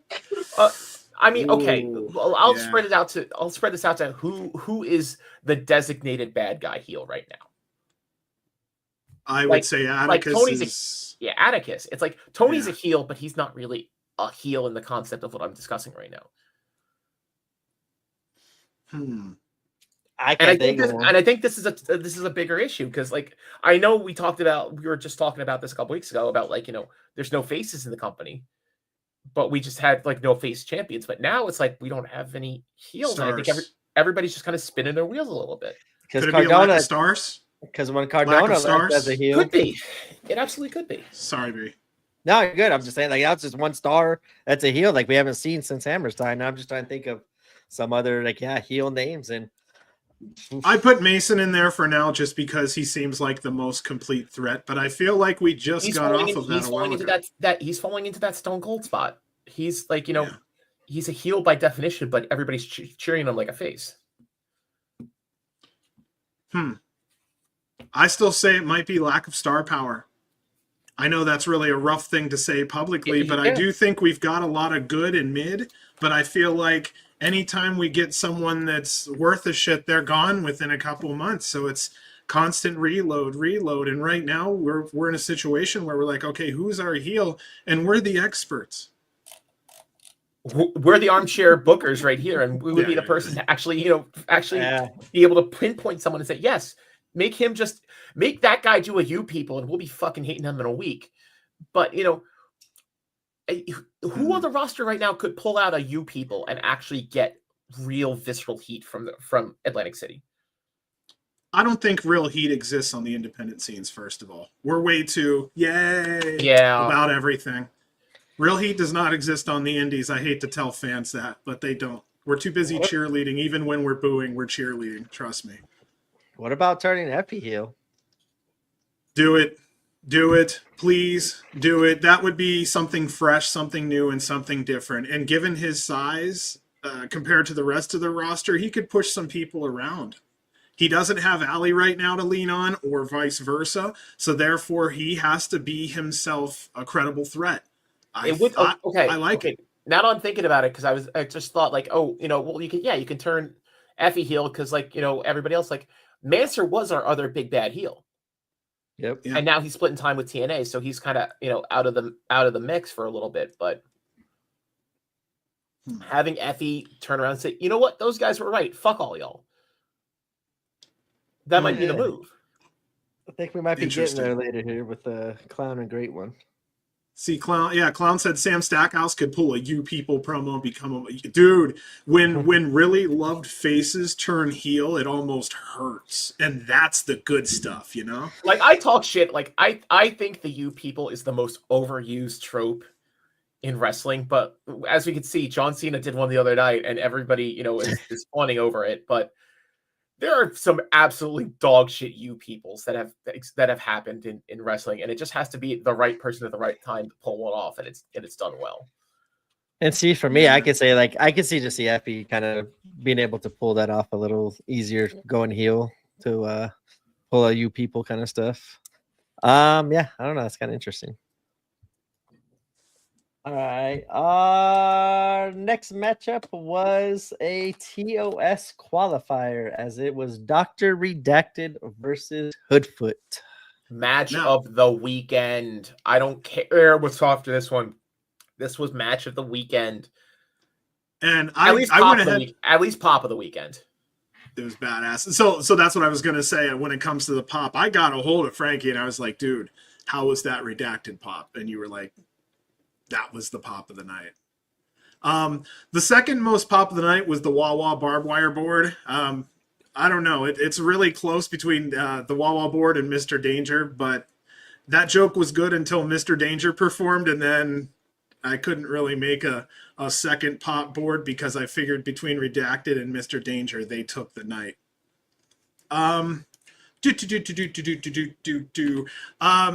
Give Redacted credit for taking more weapons out from under the ring before the match, because he doesn't want to slow down the flow and have a break in the action. Great job there. This was the bloody affair we were looking for, a killer frog splash by Redacted. Our winner here was Dr. Redacted, and he locked up that spot for what I like to call TOSX. It's TOS 10, yeah. I was happy to see Redacted get the love at the terminal. That was his first showboat appearance, and I was kind of hoping that he would get the love that he did. And yeah, he went in, tore it up. Him and Hoodfoot. I still got it. They got to get Hoodfoot into TOS somehow, some way, because that was a good matchup. And Dr. Redacted just continues to set the pace. He brings the energy. Like, I was gonna ask about the energy compared to like a Nick Gage entrance, because I know on night 2 they did a cool like little camera thing of like getting the more fan reaction and bouncing camera and to show like his kind of chaotic entrance of kind of like similar to Nick Gage. So how was the Dr. Redacted experience in AC? Dr. Redacted coming out in deathmatch whites in Atlantic City. Yes. Like, tell me you don't understand the assignment already. Like he Sorry, came out, David. he came out and he was fucking, pushing the shit out of everybody. I have to say, Dr. Redacted's physical comedy of when he tried to push that one really big guy in the crowd and he It's like, couldn't, and whoa. he just fucking noped out. It's nope, moving on. His eyes were like, nope. I was laughing at that one. Like he just beats the piss out of the crowd, and it's great. Like when you stand up and and he totally gets it. Like, oh yeah, I want the mosh. He just pushes people back into seats. Like, sit the fuck down. Like, it's great. He knocked over an entire corner of the crowd, just like bowling pins with Mitten standing there. So, and then he of course he tried to come in and just chop block me real high, but I just caught him because he couldn't fucking knock me over. He knocked my nose real bad. I thought I my nose hurt because the way he hit me. And I thought, like, did he break my nose? But no, thankfully I'm okay. But Get blood before the match. I couldn't like I had to nose sell it a little bit because I didn't want to see like a fucking chub taking the catch. But my nose was sore for a little bit after that. So war wounds. Yeah, great. What I agree with you. Like that was kind of my thing too. It's so good. Like I want to see Hoodfoot in TOS somehow, but yeah. We'll see what happens. Well, maybe there's no rule against having a second qualifying match. Right? Maybe Hoodfoot goes against someone else. Like a loser qualifies in, like a loser bracket. Not a bracket, loser goes to a scramble, and the winner of the scramble goes. Yep. I was just about to say, we saw that the next night, the scramble, and we'll talk about that too. Like that was fun to see. But yeah, I didn't even think about that. I would like that concept. But this was definitely like a coming out party for Dr. Redacted to finally get him with the Atlantic City crowd that appreciates that level of a death match. And he brought out the white tuxedo. What a way to do it in Jersey, right? I was glad to see him get the love there. I was kind of interested to see how New Jersey would take to him, but I know the showboat crowd would take to him, but I knew that the way he's been going lately, you guys would accept him. There was another thing I was going to ask too. I forgot what it was. I should have wrote it down. Can't remember. Oh, it'll come back. What it was. Oh. No, I think adding a qualifying match to like the stakes to these matches kind of made it more fun and interesting to me. I was like, I'm thinking too, like, oh shit, like going into this match, I'm like, I really hope Dr. Redacted wins, but Hoodfoot definitely belongs in TOS. And only Doc and Hoodfoot was labeled as a qualifier. Danger and Duke was not labeled as a qualifier. It was just a death match. Oh, okay. So. I love qualifiers, though. That brings just a little level of added importance to all these shows leading up. And then when we have the tournament brackets, they're all winners. You know, just from everybody in here earned their spot. They're all winners. And that's so exciting to talk about all the possibilities of who might get matched up against whom to fight to get in. And again, I still like the idea of maybe like a loser scramble or even an elimination scramble. That, one at a time they get knocked out until we have, I don't know. It's just being creative because it's the independent scene, but that's just what would entertain me. Well, I think we can opine on TOS a little bit more after we talk about the main for the show. So, sure. And see, that was for me. Like I thought they were kind of promoting these TOS qualifying matches a little too early going into it, but I guess it's only 3 months away, and if it's going to be in AC, we'll get the AC to seeing these people. This is the last time we'll be in AC before TOS, so I don't see this as being too early for TOS. So yeah, I put that to the next night. I put kind of 2 and 2 together. I'm like, oh, it's only in June, so it's not too far away. Yeah. All right, and that will lead us into our main event, as it was Mr. Danger going against John Wayne Murdoch. So the first thing I want to say to the chuds out there, because this was a big deal in match 1. In this match with Murdoch, Danger came out shirtless. He's upgrading from the shirt look. I will say this. I love his effort, and that matters a lot. If he continues to try, he's going to succeed. Fans love believing in a young, hungry face, and that is Mr. Danger right now. Danger also said earlier in a video promo there that his inspiration is Sick Nick Mondo. So it was also fitting that Murdoch came out with the Weed Whacker. Yeah. Our winner here was John Wayne Murdoch. I'm really going to throw it to both of you to kind of give your impressions on this one. I kept this short and sweet because I I got sucked into this match, no shit, and I forgot to write notes. Oh, So I mean, totally, I was really enjoying it. I was not. Let's put it this way: I was not allowed to legally drive at this point of the night during, so I don't have that much recollection. I had to go back and watch the replay of this one, but the room was hot as shit. The fact that Danger went off the scissor lift twice is just insanity. Yep. He did, and the second time I think it was a coast to coast through a glass pane. Transcontinental, MLJ said. Right? No, I agree. Sorry, go ahead. No, I'm done. Go.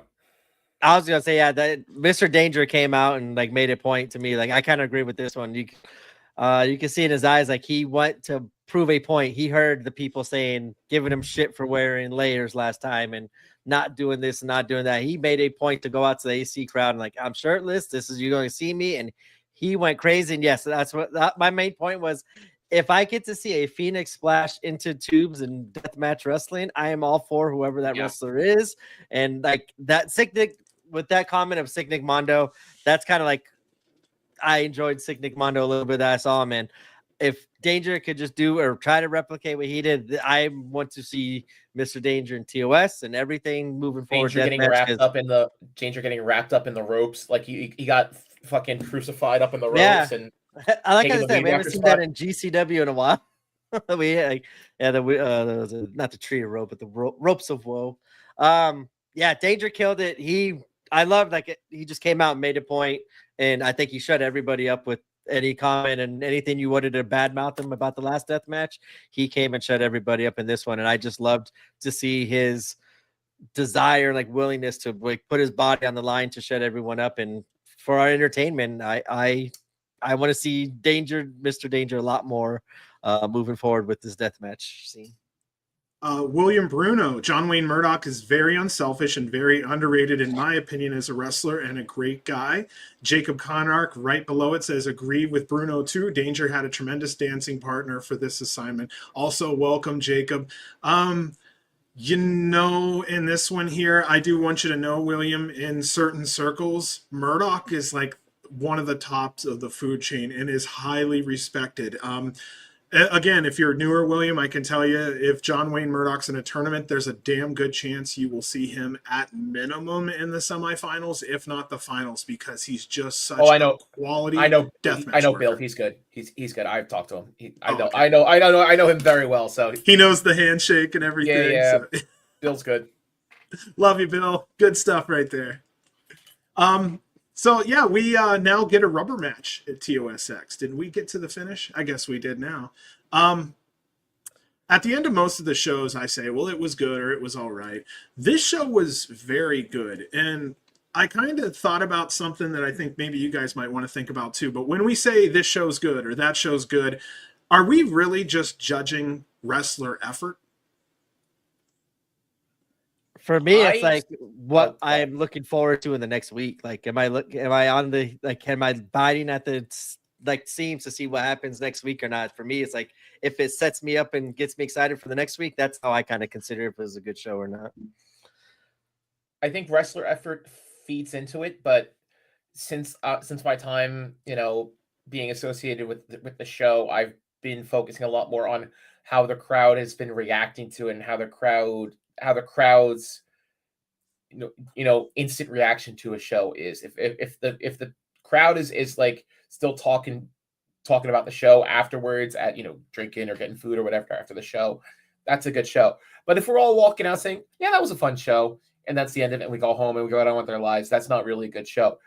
I say that this was probably one of the best terminal shows in a while, and if not, this might be in my top 5 terminal shows of all time. Yeah, dude, when you sent me that message and said top 5 terminal shows of all time that you've been to, I'm like, all right, okay. It didn't just come across great on TV; it came across great live too.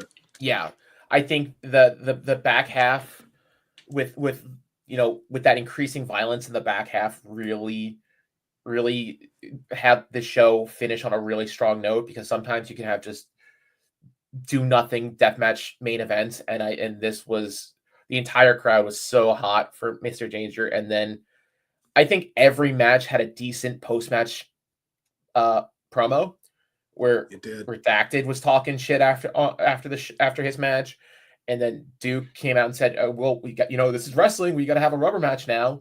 And then they announced fucking House of Horrors at TOS. That was cool. Like, yeah. I agree with you. I think the back half kind of saved it. It kind of felt like it was a makeup. I go back to great one here. As you were talking about the last show, you kind of felt it was a vote of no confidence after that weekend show. I felt like this weekend with the violence at the end, with all the death matches, it was like, hey, this is what you guys love at AC. We're going to give it to you here. We heard you guys last time. And I think for me, the action carried this night, and like kind of the lead up into the next time we go to the terminal got me excited, because it felt like we didn't get no Effie, or really other than Atticus, maybe a further of storyline in the tag titles. But for me, it kind of felt like they furthered TOS more than going into collective. And I didn't mind it, because at least it gets me more excited with TOS and with these qualifying matches that makes these matches have some stakes. And for me, it gets me more involved than I would have. It makes the shows less one-dimensional, because like WWE has an issue where everything's leading up to the next pay-per-view. And at least here we say, oh, well, this is leading up a little bit later down the road. Dimensionality probably isn't the right word for what I'm trying to explain here, but it definitely shows that they're not just focused on this one thing and then dropping everything and saying, okay, what's next? It's not one dimensional. It's spinning plates. They're spinning multiple plates, and they can see like, okay, well, collective is happening. Yep. And like, the greater internet wrestling community is kind of focused on the collective side. But in this critical mass of fans we have in Jersey and Philly, they're more focused on TOS, because that's our thing. And I'm being very possessive when I'm saying this. I understand. I'm a greedy Jersey wrestling fan. Collective may be the thing, and that collective might have been our thing because it was in Philly last year. But TOS has always been at the show, well, always, but recently has been at the Showboat. And that has been our weekend to ball out. And that has been Atlantic City's weekend to just sit there with a pair of safety goggles on and just watch the violence hit me. And I think having that, dangling that carrot for AC shows that they're trying to at least bring that AC feeling back. And and like we said, the production values definitely helped that this weekend. A ton. The acquisition of all the deathmatch talent has also shown that Brett's mindset is now more towards that again, which I think it's a great time to go towards that. Again, I don't see a lot of stars. Deathmatch is a great place to be for that, because we do have some deathmatch stars, I guess, would be a way to put it. And I think this weekend they kind of used it to build 2 new stars for TOS, and Mr. Danger and Dr. Redacted. So I think whatever goal they had there with those 2 definitely worked out for the good. So this might be the time to discuss. So we got a rundown. Like, traditionally we have half the field for TOS already. Wow, I didn't think of it that way. Like, if we're going off of most years, we've been an 8-man field. We have half that field. Redacted, Tremont, John Wayne, and Danger. Yep. Like, we have, the UV champion, because that was announced on Sunday night. I'm sorry, I'm getting ahead of myself a little bit here, but we have the ultraviolent champion, Matt Tremont. We have Duke. We have Danger, and we have Redacted. So this makes me think, what's going to be the Japan split this year? Are we only going to get 1 or 2 Japan? Who are they Japanese working with is the question. Yeah, who are they working with? Or are we going to see a more homegrown roster this year? Do we see Cyclope as the lone Lucha representative again, like we've seen him before? Do we see faces we haven't seen in a minute? Do we see Akira? Like, do we see like some of these other names that have been in the sphere but not actually on the roster for a minute? We had like NGI. We had the ICW No Holds Bars and Friends 4-way. Like, do we see a Tommy Vendetta? I want to see MM3. Yeah. What's that look like now that we see half the field? And in my mind, this represents the main roster pretty well. Those 4 names. Mm-hmm. That's what. So then let's just say there is 8. How many are coming from outside? Like, could we see a Risa Serra, or could we see someone like that in this event? We could see Risa Sarah. We could see Sorry, Emerson Sarah. Emerson Jade. Oh yeah, Emerson Jane. She's good. She's good. Do we see a Joe? Do we see Parker hop in it? Parker come back? God, I like Joe. I like big fucking Joe a lot. It's my dude. Do we have some random, like, you know? I have a rando. I want to see Cruel. I still want to see Cruel walk in for one match and make it a surprise. You know, we have a surprise at GCW. It's going to be, you know, and then the music hits. Yeah. Fucking Cruel at TOS. Get the fuck out of here. That would be huge. That would probably blow the lid off of TOS if it was Cruel. Just based off it's not even like just seeing Cruel under the GCW banner would be wild to see. Well, it's just that.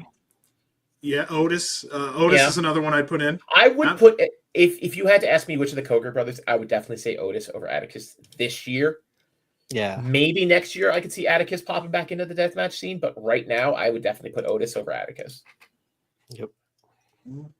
Yeah, I'm really interested to see. I'd like to see 12 in this field, even if it means that there's a 3-way here and a 3-way there. Whatever. Was it last year? Was it 2024 or 2023 where we had triple threat first rounds? I think it was 2 years ago. Yeah. I'd have to look it up, and I'm not going to look it up, but yeah, I think it was 2 years ago. I'll take that. Brant's usually right. I'll do it that way. Whatever he says, I'm cool with it. Not lately. The age is starting to kick in here. Bruno said 2023. That's why I was on the year. I was looking at that right now. William. Yeah, it was. I like Billy B. We'll call Billy B. It was TOS 8 of 2023, where all the first rounds were triple threats. Yeah. Good job, Bruno. Good job.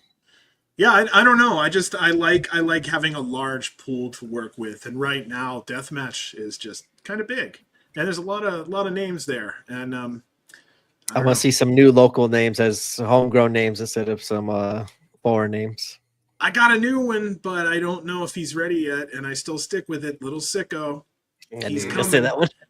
He's coming. It's just a matter of when. Not for TOS yet. I think maybe next year, but I don't think this year. Yeah.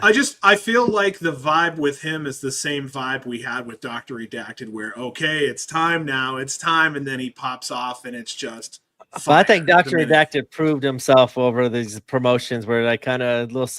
No offense, I've only seen like clips he's here new. And there, but like but I don't think he's like earned enough reps in there to maybe the get only involved on the Dr. I really Redacted have level. in my head are, you know, me being a Jersey homer again, is people from H2O, like we had Austin Luke on the show this past weekend. He's an H2O guy. If you want to go deathmatch and you want to go local-ish, you know, we have names like JB Anderson or Bam or somebody that we see that the Jersey crowd knows but isn't normally on GCW's radar. Outside of Jersey, Dmitry Alexandrov would be another one that I'd like to see. Yeah, that's a great pick. I completely blanked on him. Thank you. Yeah, he's another one. Like I said, Little Sicko's like a year or more from now. His name is Dmitry Alexandrov. He is killing it out of Texas. That's a name we've heard. John Wayne Murdoch and some other names, people. Mad Dog so Connolly. I mean, if we look at Mad Dog Connolly's another one. Gosh, I'm trying to think of his name. Rice? No, I don't know. There was another one I think I saw somewhere that was just RYSC. Is that the? Yeah. I think that was his first or last. I don't know. I smoke too much weed. Somebody in the chat will figure it out. Yeah. Someone said that they know it's a good show if they remember shit the next day. That's me too. Hey, that's why I take egregious notes. I have to like rattle the memories up here. But yeah, those four names, Danger, Redacted, Murdoch, Tremont, those are four names that, I mean, those are contenders. Danger's still on a come up, but the other three for sure, I could see them in the main event, no questions asked. If Redacted and Tremont are on opposite sides of the bracket, that's my final right there. I don't care who else is in it. If Redacted's in the West and Tremont's in the East, that's the final right there and then. It's Redacted. Okay. I got to jump in. I think it would be great having Murdoch and Tremont only because they're the top of the food chain when it comes to like, one has won the four fucking major death matches here. That's the only feather in the cap that Tremont still needs is TOS. Yeah. Yeah, and then also on top of that, I think when it comes to overall tournament wins, I think Tremont's at 12 and Murdoch's at 11. It's something like that. They're literally competing for the top of the fucking pile. So I think if there's a time to do it, maybe Tremont versus Murdoch to settle who's the badass of them all. Where else is it going to happen? And why else should it happen anywhere? We're the top of the food chain here at GCW. The best should go down here. Sure. That's just one argument for those two, though. I can also see Redacted and Murdoch maybe having something crazy, too. Bracketology. Bracketology is a science. It is. All right. That was show 1. I'm about to say, yeah, let's hop into show number 2 here. Night 2. So much fun from the terminal in Atlantic City. I don't have shit else to really say in my notes on this. We didn't. I just thought that. So I was like, wait a minute. All right, our first match. Once again, we start off with a scramble, as it is Charles Mason, Bobby Flacco, Gringo Loco, Jack Cartwheel, Marcus Mathers, and Austin Luke. All right, so there's a new team, but again, I said earlier I smoke a lot of pot. I thought it would be cool to have a team called Gringo, and also the other team would. Yeah, anyway, I'll just stop. It was going to be Gringo versus Red Stop. It's like the shitty fucking joke. Mason looks good flying around the ring. Going to the gym pays dividends here. I should take my own advice.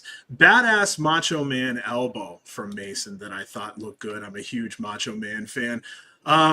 You know how it is. You would think Mason's he would move more like a big guy, but he flies so well. And this match showed it especially. I mean, it's almost like he couldn't keep his feet on the ground. Dude, he couldn't jump in the air without doing a fucking twist. Like, the guy's just badass right now.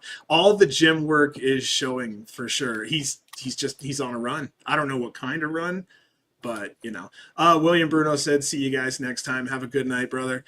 Another one of my notes here, never tuck your head on a Styles Clash. I'm happy to hear that Bobby is okay. Gringo looked good in this one. Everybody cringed at that. Our winner here was Gringo Loco, 10.5 minutes. I'm not going to lie. I put in here, there were some miscues. I went back about 3 years and watched a scramble, and I felt like this one lacked some energy, and I couldn't put my finger on why. Maybe it's just me being a hard ass here, but I've seen a lot of scrambles in my days, and this one was okay. What do you guys think? It was to start the show. I mean, nobody's expecting, the world out of the first match, unless it's like we know that something wild's going to happen in the first match. This was originally marketed as a 4-way, and I think Bobby and Bobby and Austin were added after the fact. That's a strong 4-way, yeah.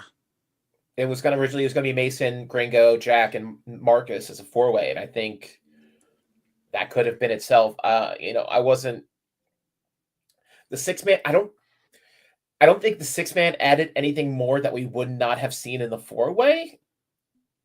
And that sounds shitty to say. Names, yep. I think somebody was saying like, "Oh, you guys are too positive." Like, yeah, but like when I actually say it's like, I don't think we would have missed anything if Austin or Bobby weren't in that match. Correct.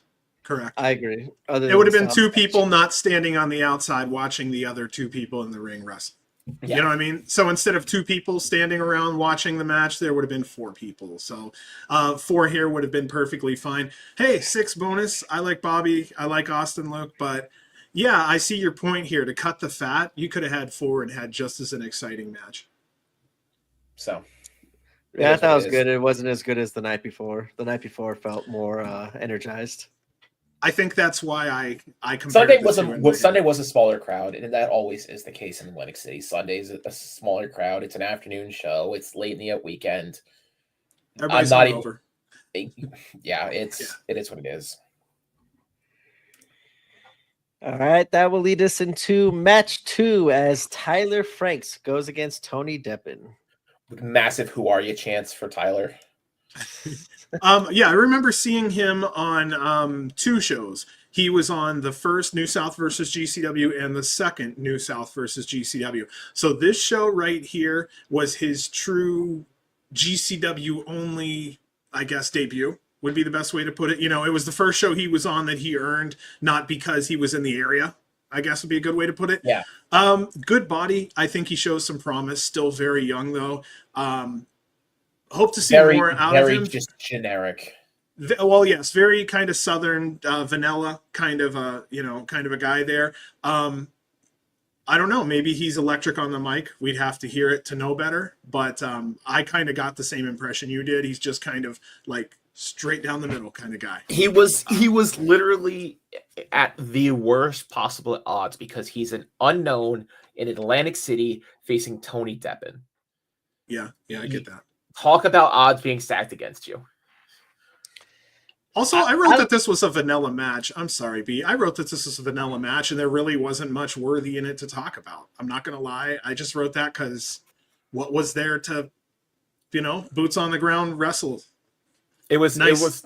It was a Tony. It was a very Tony Deppen doing Tony Deppen things, kind of whatever throwaway match. Like, and Tyler was a pinch hitter too. So like this wasn't originally scheduled for Tyler. This was originally Cyclope, but once Danger went down from the night before, he got moved to the deathmatch scramble. So I think Tony versus Cyclope would have been a different match to see here on this card. So it wouldn't have just been a Tony Deppen does Tony Deppen things match. I think we would have seen a little bit more weapons introduced in a Cyclope versus Tony match.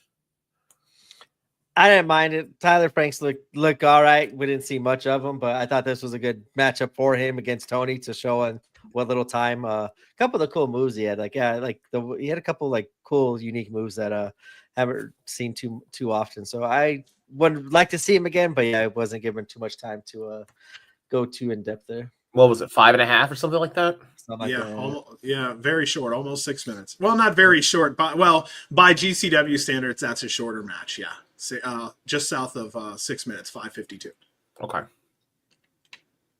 I was happy to see Tony get the win, though. It was always fun seeing Tony. Our next match was Zeta Steel versus Hunter Drake. My only note here, because we talked about both of them earlier, I just wrote down here, I feel like Zeta's earned a solid spot at GCW, especially so early. According to the fans, at least, is what I'm thinking here. I see that she has a lot of personality that we haven't seen yet, and up until I saw her up against Deppen, did I realize she has a little Deppen in her, and I kind of like that. So I'm gonna just kind of say that about the match because everything I had to say about Hunter was expressed on the last one, man. He looks good. He's doing well. I push for him to succeed. And in the best way, Zeta has that. I like it. In the best way, Zeta has that WWE diva personality that we don't see down here in the Indies that much. Like, we see some of that, but especially in GCW, we don't see that much. Like, we have Masha and Allie and a couple other girls that don't fit that that Barbie old school that older Diva, more diva aesthetic, and that's just different. And different is good. Like, variety is good. So I think she looked better and more comfortable in this match because she got to work as the full-on natural heel with Hunter. And I kind of agree with you, John. I don't think we've seen the full amount of her yet. Like, I feel like Brooke Havoc came in and earned that spot of, we're going to book you for the next 3, 4, 5, 6 shows. And that's turned into however many since then.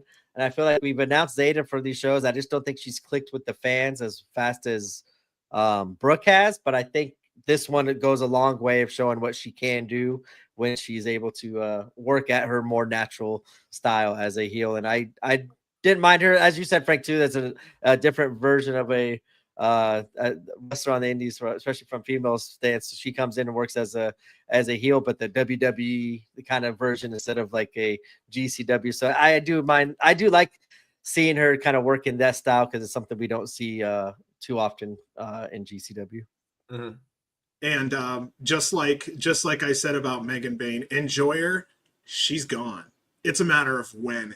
She's gone. She's got the look. She's got the attitude. She has primarily what you would see in the training center in a year or so. She's already on her way.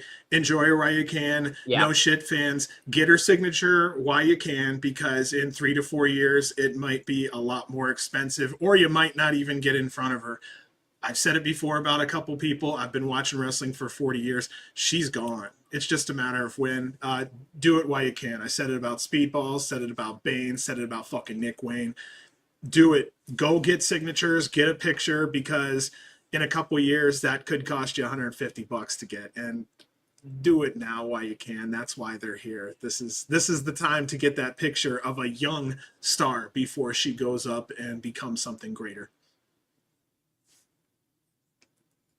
All right, that will lead us into our fourth match, as it is for the JCW Championship, as Masha Slamovich defends the belt against Matthew Justice.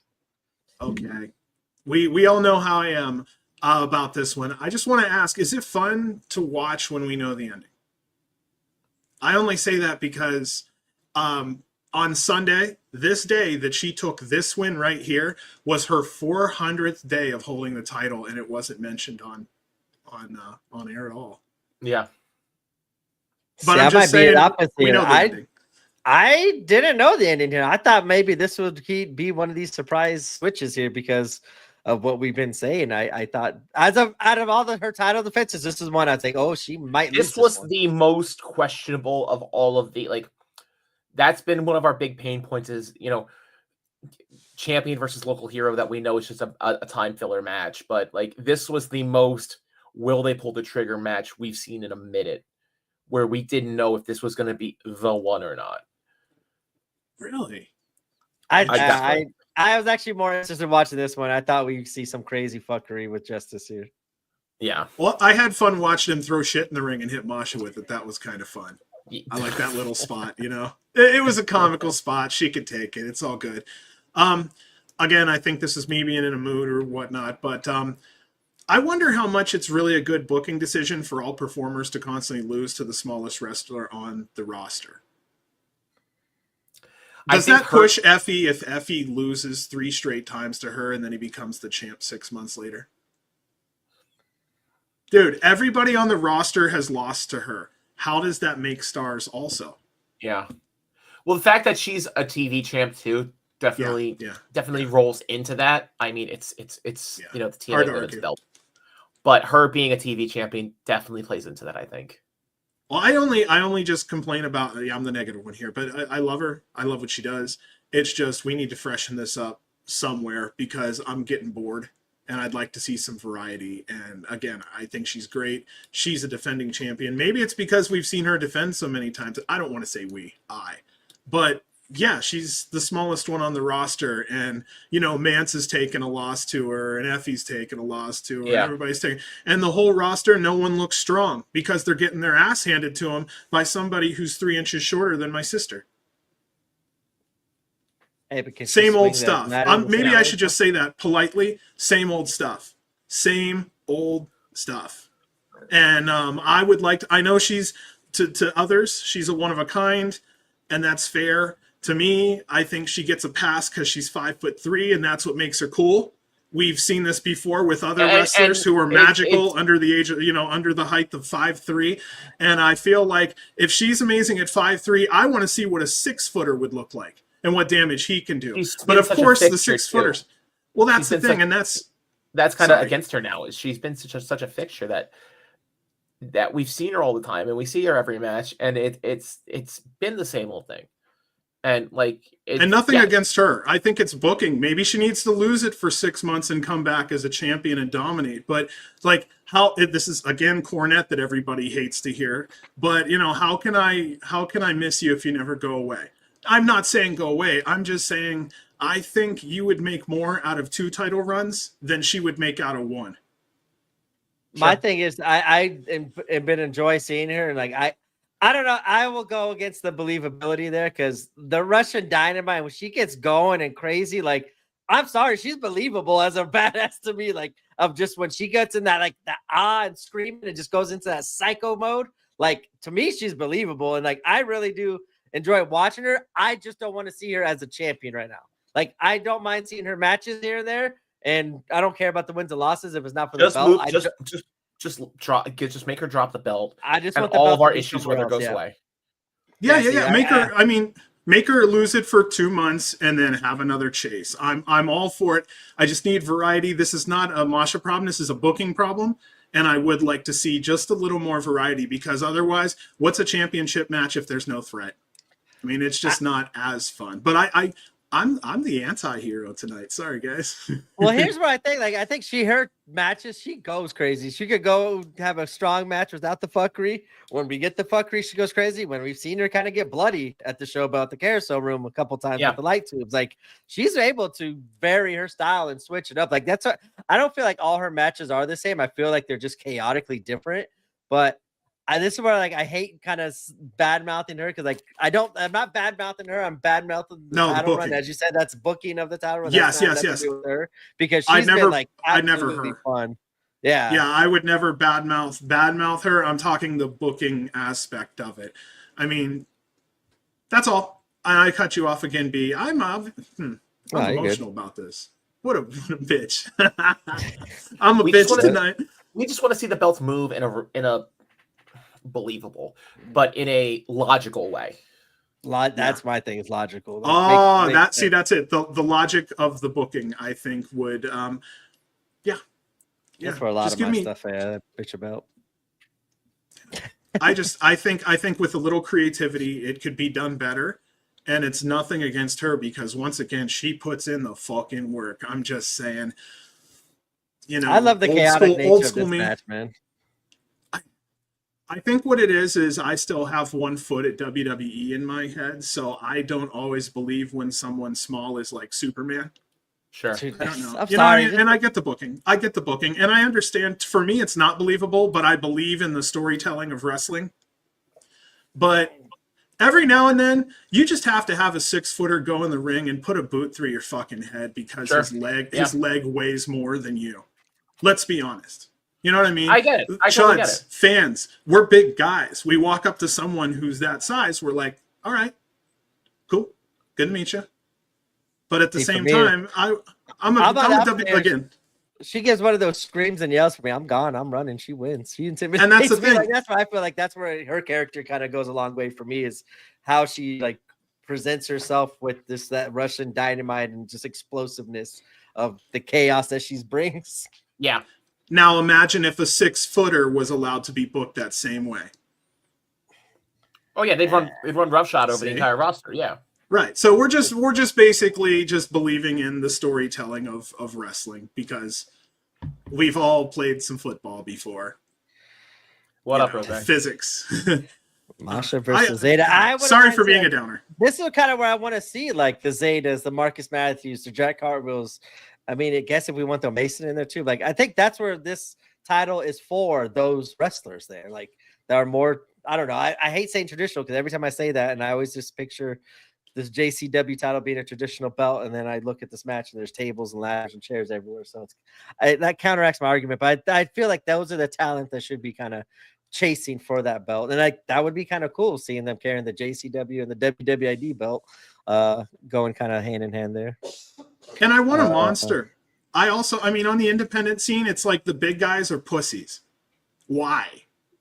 Like that gets sickening after a while. Somebody my size gets his ass handed to him by somebody that's in junior high damn near. Like, after a while, like, I do want some believability, at least a little bit, because I think at some point after a while, I have to go, all right, yeah, you're tough. And then we go, all right, that was fun. Participation trophy, you're awesome. But, like I said, she accidentally runs into Nick Gage and falls down in the ring, or has a problem maybe picking up a performer because physics, it's nothing, and I'm like, come on now, that's the champion? Because, Juicy walks through the door and he's made to look like what, and Rose said, why do we care about the JCW? Honestly, because we only have so many limited, and it ends up on the show. But no, we just want some variety. And like I said, every now and then, I think we should see that Russian Dynamite sometimes can fizzle and have holes. because showing those kind of things would even improve her more when she does show face, that she has some adversity that she comes over. When you're honestly winning 24/7, after a while, it does get boring, and then no one in the neighborhood wants to play basketball with you because you're constantly draining threes. And then at some point, no one wants to watch you fucking play anymore because you're just draining threes, and after a while, it gets boring. I don't know. I'm terrible tonight. Fuck. Stop making me talk, guys. All right, next matchup. No, We it's just, agreed to I think it's old school disagree 80s there. big body. It's old school Yeah. 80s big Yeah. body. I think all my wrestlers should look tougher, stronger, and bigger than me because of believability. And see, That here's matters. where I counteract you as a smaller, Yes. shorter person. Let my short Yes. kings and queens win. There's- Man. This there's- is our there's time to a- dominate. Let us. That's fair. fantasy That's fair. dominate there. No, There's it's a time and fair. a place- It's fair. It's just don't let them win 90% of the time. There's a time and a place for the David and Goliath story to occur, Yeah, and we But see that one every shouldn't- show. but that should be the norm. It should be the exception to the rule, not the norm. Yeah. All Sorry, right. guys. Our next matchup is for the GCW tag titles as the Garbage Daddies defend the belts again against the Oh my god, I knew I was going to The mess up. Bateries. The Bateries. Jeez Louise, Bateries. The Bateri's GCW debut, 15-year career, 4 championship titles. And I'll say again, half the fun of watching tag teams, the team moves, and I appreciate Cole and Price have been taking time to really develop those well. I'm going to hand it off here for just a second. Frankie, what you thinking? This was a good match. It was, I think a lot of people that I was standing with around at least were kind of like not into it as much because we didn't know, the Bateri from experiencing them as much as they did. We just kind of like, oh, okay, that's different. I kind of knew him because I kind of dabbled in Chikara back in the day, but we just didn't really have the connection with Bateri as like performers face to like as a crowd because we just didn't know them as much. We just kind of knew them as like, oh, these guys are kind of taking it to Cole and Alec. Like, we just didn't have that. We saw that they were at least hanging in, but we just didn't have that connection to them as performers yet. And that is what it is. Like, but they were getting their asses kicked for a minute there during this match. So You were talking about Los Ice Creams, right? yeah. I said, when are we going to see Los Ice Creams fight for the belt? So we have all this Chikara representation now. We got to have Los Ice Creams. Let's go. When are we going to see the Colony fighting for the GCW World Tag Team Championship? Okay. If you bring some in the classroom, you have to share with everyone. B, what are you eating on? He's going to say nothing. Nothing. I was like right there with you, Frank. I never heard these people before, never seen them, never heard of anything. So that's why I was kind of glad I watched this one on Triller TV because MLJ did a great job of describing their importance and like kind of their history for fans like me because I was so lost on these people. And yeah, once again, that was a good match. I want to see the Cougars go against the Garbage Daddies. I just feel like that's something new that makes sense, and don't want to go back to Violence Forever. But yeah, Batari they were pretty cool. But I just love seeing Alec Price and Cole. They kind of just continue to grow as a tag team. And after the Garbage Daddies took the win here, they grabbed the microphone and announced that they will fight Violence is Forever in Chicago, the next show that we have here. That's on March 29th. So we're looking forward to that. Taking the sprinkle spot. All right. Our next matchup. Well, not matchup, but I guess it was Pero versus Rich Holiday. This was not a match. This was a segment. I don't care if the bell rang. This was a fucking segment. I'll give him. Okay, so yeah, Holiday came out. Fans were chanting, "Get the fuck out," and other colorful chants towards him. He calls out Pero. He verbally walks all over Pero. They have a little tussle. Max Recon rings the bell. Pero hits a choke slam and a count to 3. Winner here was Pero in what officially says 8 seconds. I feel like it was less than that. But yeah, if you're going for the shortest match ever, great job. I've been asking for a match like this for a while. I didn't expect it to happen here, but I was happy to see Pero being able to get that victory. I was wondering what was going to happen if we're going to get a finalization or continuation of Pero versus Holiday. Do we think this is the end of Holiday in GCW?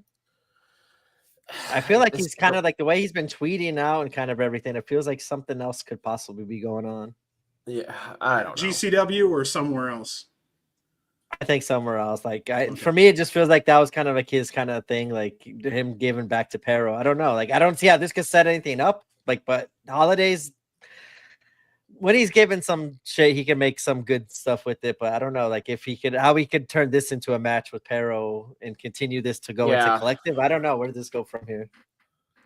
I always try to put myself in the shoes of the person trying to cut the promo, and I will say Holiday had to say the same thing 8 different times, and he made each one of them different each time. So I want to give him credit for that, because it is not easy to say, I don't believe in this, and I'm better than you over and over in the same, So good job on him for that. But I don't know. There was a little bit of a tease here from Richard Holiday. He was talking about maybe having Pero make a singles run in some sort. Could we see maybe Pero? Pero could very well challenge Effie for a match. Why not? He's been on the roster. Pero would challenge Effie, but I think Pero would flip face if he would just flip to like a very strong silent type face. I don't think he would run heel, at least for his initial singles run. I don't know if he would go heel or face against Effie or not, but I know he would definitely go face against Holiday. That'd be a strong turn if they could get Pero to turn with Effie and Effie getting the booze, but Effie's big gay brunch. Like, well, no, I'm not talking about in the long term. I'm just saying in that specific match he would play the heel, but yeah, I don't think he would in the long term. I don't think he would run heel if he was on a singles run. Well, we've been something for Pero for a while, and like I was kind of happy to see something here. Hopefully, yeah, he's just been a mook for the longest time now. It's like so.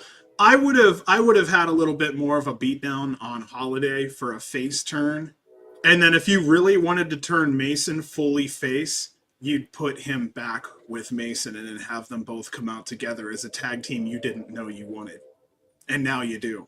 Yeah. And they may very well be a threat because he's the big guy and you have Mason as the more agile, middle-sized guy.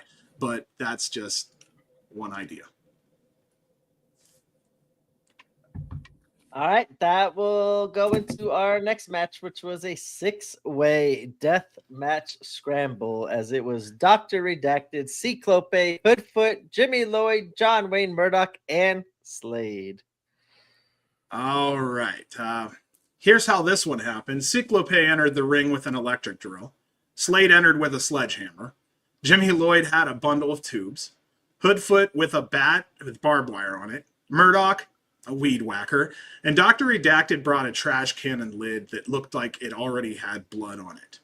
The crowd interaction, it's kind of funny you mentioned that earlier in the show here, B, but I felt like it was a little Nick Gage in a time where we don't have that crowd interaction much anymore. I'm going to stop right there for you to talk for a second. I think I said that before. I think that's where Dr. Redacted's capitalizing on the GCW fans and kind of what they've been missing in love. And like, hey, if like Nick Gage can't bring that energy, like I might as well step in and bring that energy and get the fans involved in it. And I know, Frank, you said kind of earlier, like it is like I ran up into Phoenix. Like I was in the back in Phoenix the whole time. But when I know it was the main event, Dr. Dax coming out, like I ran up front. I wanted to get pushed hopefully by him because that just like it brings the energy. Like it literally, he just kind of changes the mood in a good way, kind of like how Nick Gage did. And I was happy to see the AC crowd embrace him as much as they did because I had no doubt that he was going to be loved by AC. I figured with all the talking that I've heard, you kind of positive talk that I've heard you say from his mouth and everyone else's, but just like that's always like the litmus test of like if they get cheered in AC, then they're part of GCW. They've earned it. But like that's the crowd that lets you know kind of like if you belong in GCW or not. And John, I know you said that the energy and the entrance is like I think how they did the video was cool. It kind of showed like the bouncing and like it wasn't just a solid straight shot. It was like a cool variation that showed like the ring shaking or everything. It just showed madness and Dr. Redacted and the energy that it brings in the entrance. And I think that goes a long way in his matches and kind of the crowd reactions he's been getting in GCW.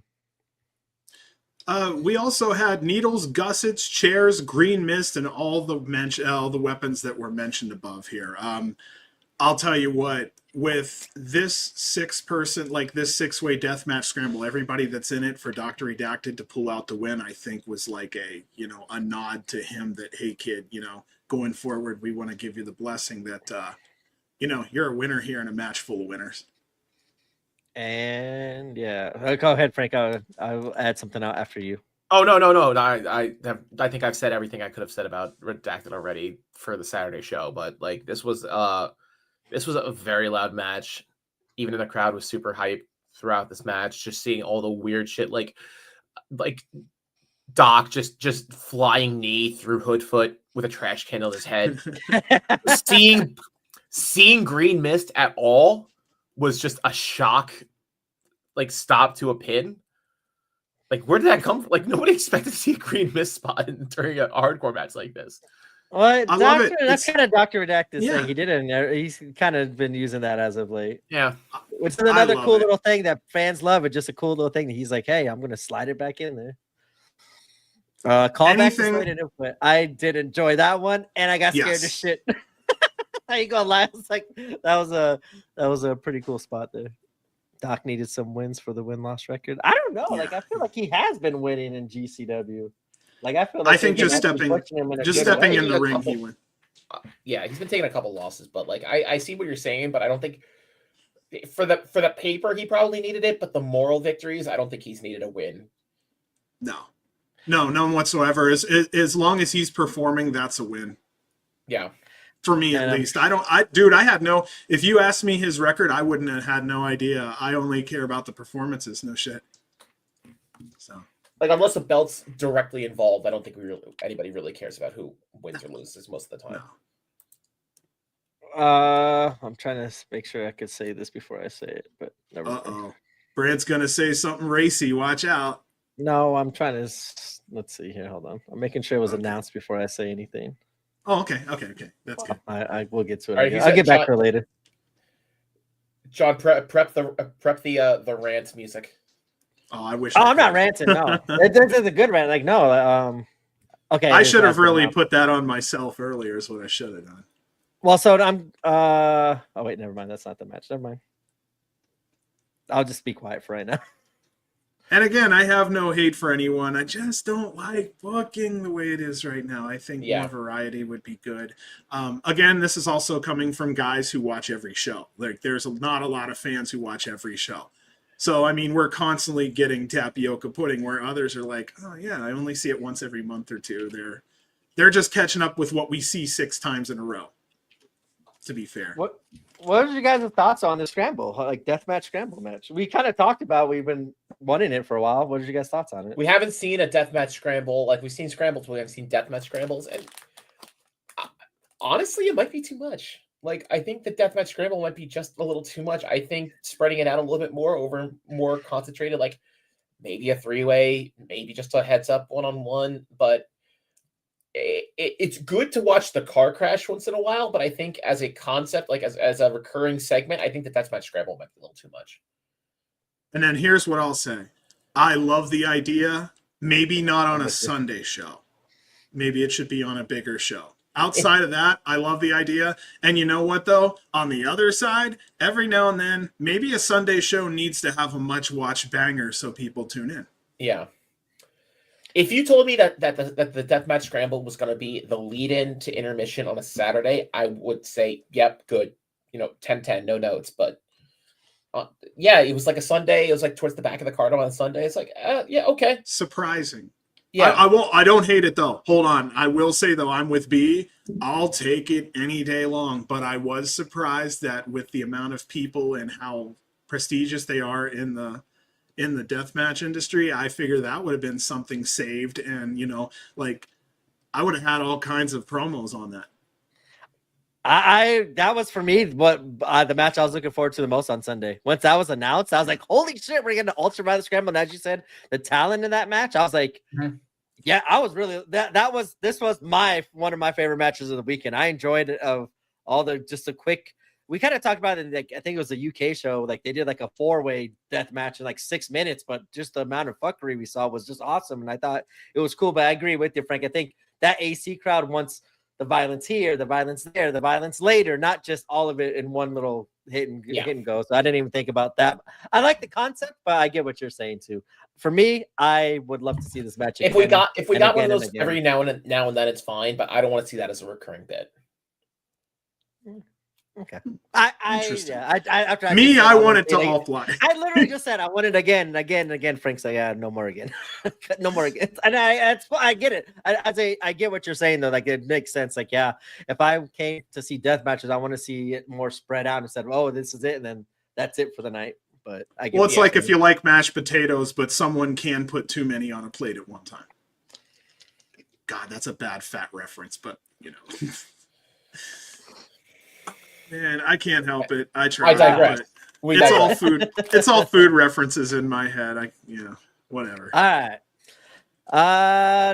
Okay, that's what I was gonna say. So Dr. Adactic, I think him picking up these victories too is good because he's challenging against Effie here soon in St. Louis for a title, and I think that's a super good progression. Yeah, March 30th, so it'll be one of Effie's last title defenses before Collective. So maybe we'll get more coming out of that match. Yeah. Is that the one you were looking to see if it was announced yet or not? Yeah. Yeah. Effie versus in St. Louis. That's going to be a good one. All right. Our 8th match is a tag team match, as it is Jay Lucas and Teriyaki versus the Koga brothers. It was cool that Brett put Lucas and Terry together, but I'm also noticing, like I said earlier in the evening, that Kogar and the Koga brothers and Garbage Daddies are being kept apart purposely here. The first few minutes of this match had no commentary, and honestly, every now and then there's something about it that's refreshing because I could hear the live ambiance because again, Ash had everything, picking up so well that I felt like I was almost there for a while. So when Emil finally came back on the mic, I'm almost like, no, like let me feel like I'm in the front row just for one match. So I used to, when I was a kid, I used to watch NASCAR races, right? Yeah. And they every so often they would do this bit where they just told you, all right, prep your sound systems and crank up the subwoofers, because they would just do 2 or 3 laps with just the ambience of the track, and then you could just sit there getting the full IMAX, your tie flying back of just getting smacked with the sounds of the game for a little bit. And that's interesting. And it, like you said, it's cool, so you can actually feel like you're there for a minute. But I think that here it was for the wrong reasons, because it's the lack of Prazak. It's the fact that Emil's pulling this double, triple duty of ring announcing and being the main commentary guy and doing whatever else. That commentary is falling to the wayside for even just a minute. That's not acceptable, I don't think. I'm not against you. I just don't have anything to add to it. I actually agree that, there shouldn't be dead air. I enjoyed it, The fact that, we were talking about how Fuego was holding down commentary as the main guy for a little bit for a couple of shows where, if Emil had to run back and forth and do ring announcing stuff and Fuego was holding down commentary, that's about the absolute limit that I want to see commentary fall to. And I'm not saying Fuego's commentary is a falling standard, but I'm just saying that if that's the level where we're at, where we're just having, hey, who's available and who can talk on the mic is where we're at. Like, I didn't like to hear Fuego on commentary before his match with Atticus. Like that kind of like, hey, you should be like, as a wrestler, not like it's like putting a pitcher on the mic rather than go out and pitch in the next inning. Like, I mean, I just felt like it took away, like for me, it took away like, oh, like he's not like, if he's on there, he should be hyping up his like feud and stuff like that. I don't not directly before his match. Like if you're talking like if he's in the second to last match and he's on the second match on commentary, I don't have an issue with that. For me, I was like, nah, he needed to be mentally focused for the wrestling. But like for me, I was kind of hoping they would play into that, and like they kind of did, where that's where he kind of jumped. Atticus was from that kind of area. He was never in the locker room, so I just wish they would have. My main point is I don't mind that Emil is the second man in the commentary booth, pulling double duty, ring announcing, and doing color. But he shouldn't be. But he shouldn't be the main man who's ring announcing and doing solo commentary and all this by himself. That to me, they need that at least one more pair of hands to help with that. I'm available. Tell me, come on, anytime, brother. I'll talk about it all day long. It won't be great, but I'll try my best. Right. So my first note actually said, Emil mentioned it would have been cool to have Fuego on commentary for this match, basically because he could have sold that match coming down the pipeline between him and Atticus Kogar. So, I mean, if anything, and I know, again, that Fuego likes being on the mic, so a little forethought here, he should have been out there selling his match for that next show.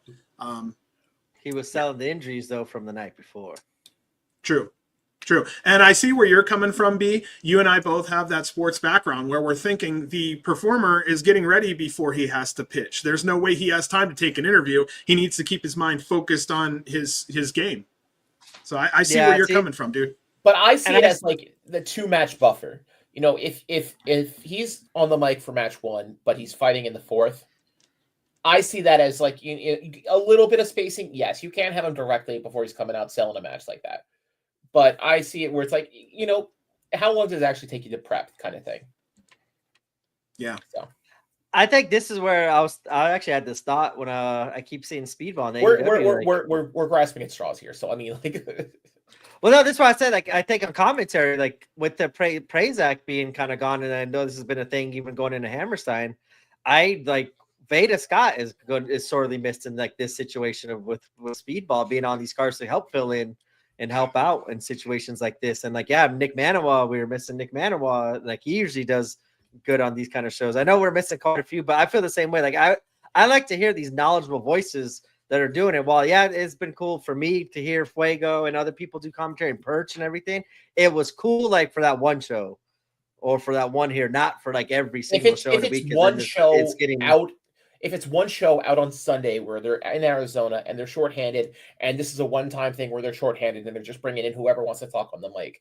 But as like, you know, the solid, actual, rigid commentary of having Perch and Fuego and Tremont, we need to have 2 men who are in the booth all fucking night.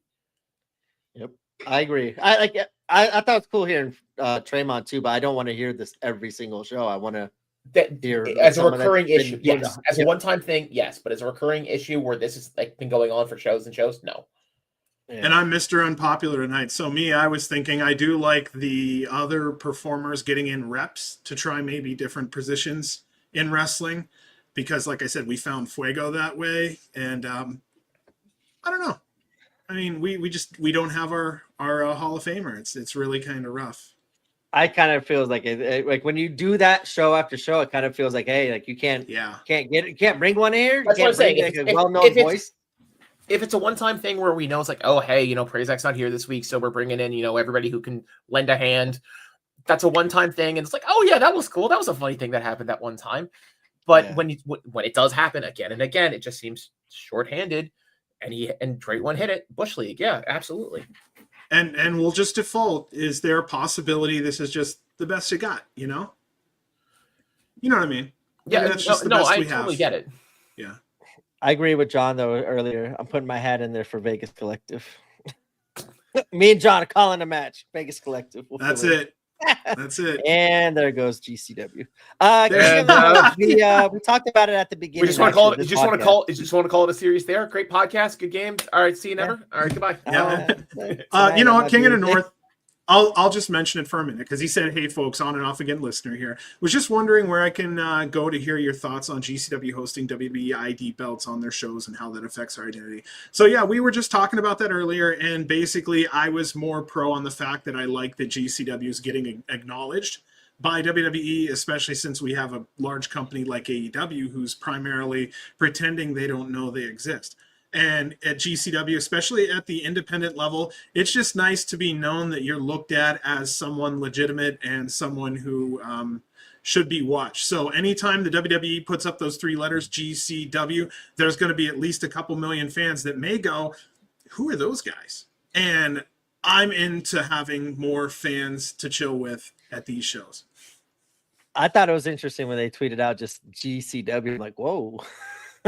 Well, that was part of a series of tweets where they said tell these people who you want to see. And it was more of it was just like interaction bait, I think, of just like, oh, WWE tweeted out the letters GCW and they tweeted out the word revolver just to see who would retweet that from those specific fan bases to see what's this about, But I know what you're saying, yeah. And then also a couple of us were against it, right? On the thing, some of us didn't like WWE kind of dilly-dallying, God, that's a bad word, in the independent scene. And also historically, I think it was Kev that was saying, look, historically, a lot of companies that work with WWE, eventually their demise happens. So, yeah, we'll see what happens there. He said, but how do you feel WWE fans are watching non-WWE content these days? I think a great majority aren't. A great majority Correct. Of WWE fans, WWE is the beginning and the end of professional wrestling. So I think, people, like Kevin was saying, people are shitting on, like, oh, well, you're thanking all these people who've been shitting on you for years. Like, yeah, but honestly, like, the truth of the matter is they're the only game in town. So you might, just don't smile, take your lumps. Say, yep, thank you, sir. Yes, sir. We'll take the exposure. Blah blah blah. Yep. Grin and bear it. Yeah. Any way to get attention on the independent scene. Remember that there are no true sponsors down at this level. So if there's a wrestler that would say something outrageous and get to get a little bit of attention, or to people to actually know who that person is when they say maybe only have 6, 7, 8,000 followers, then they're going to take it where they can, So, every now and then someone may say something outrageous, but you know what? What do they lose for it?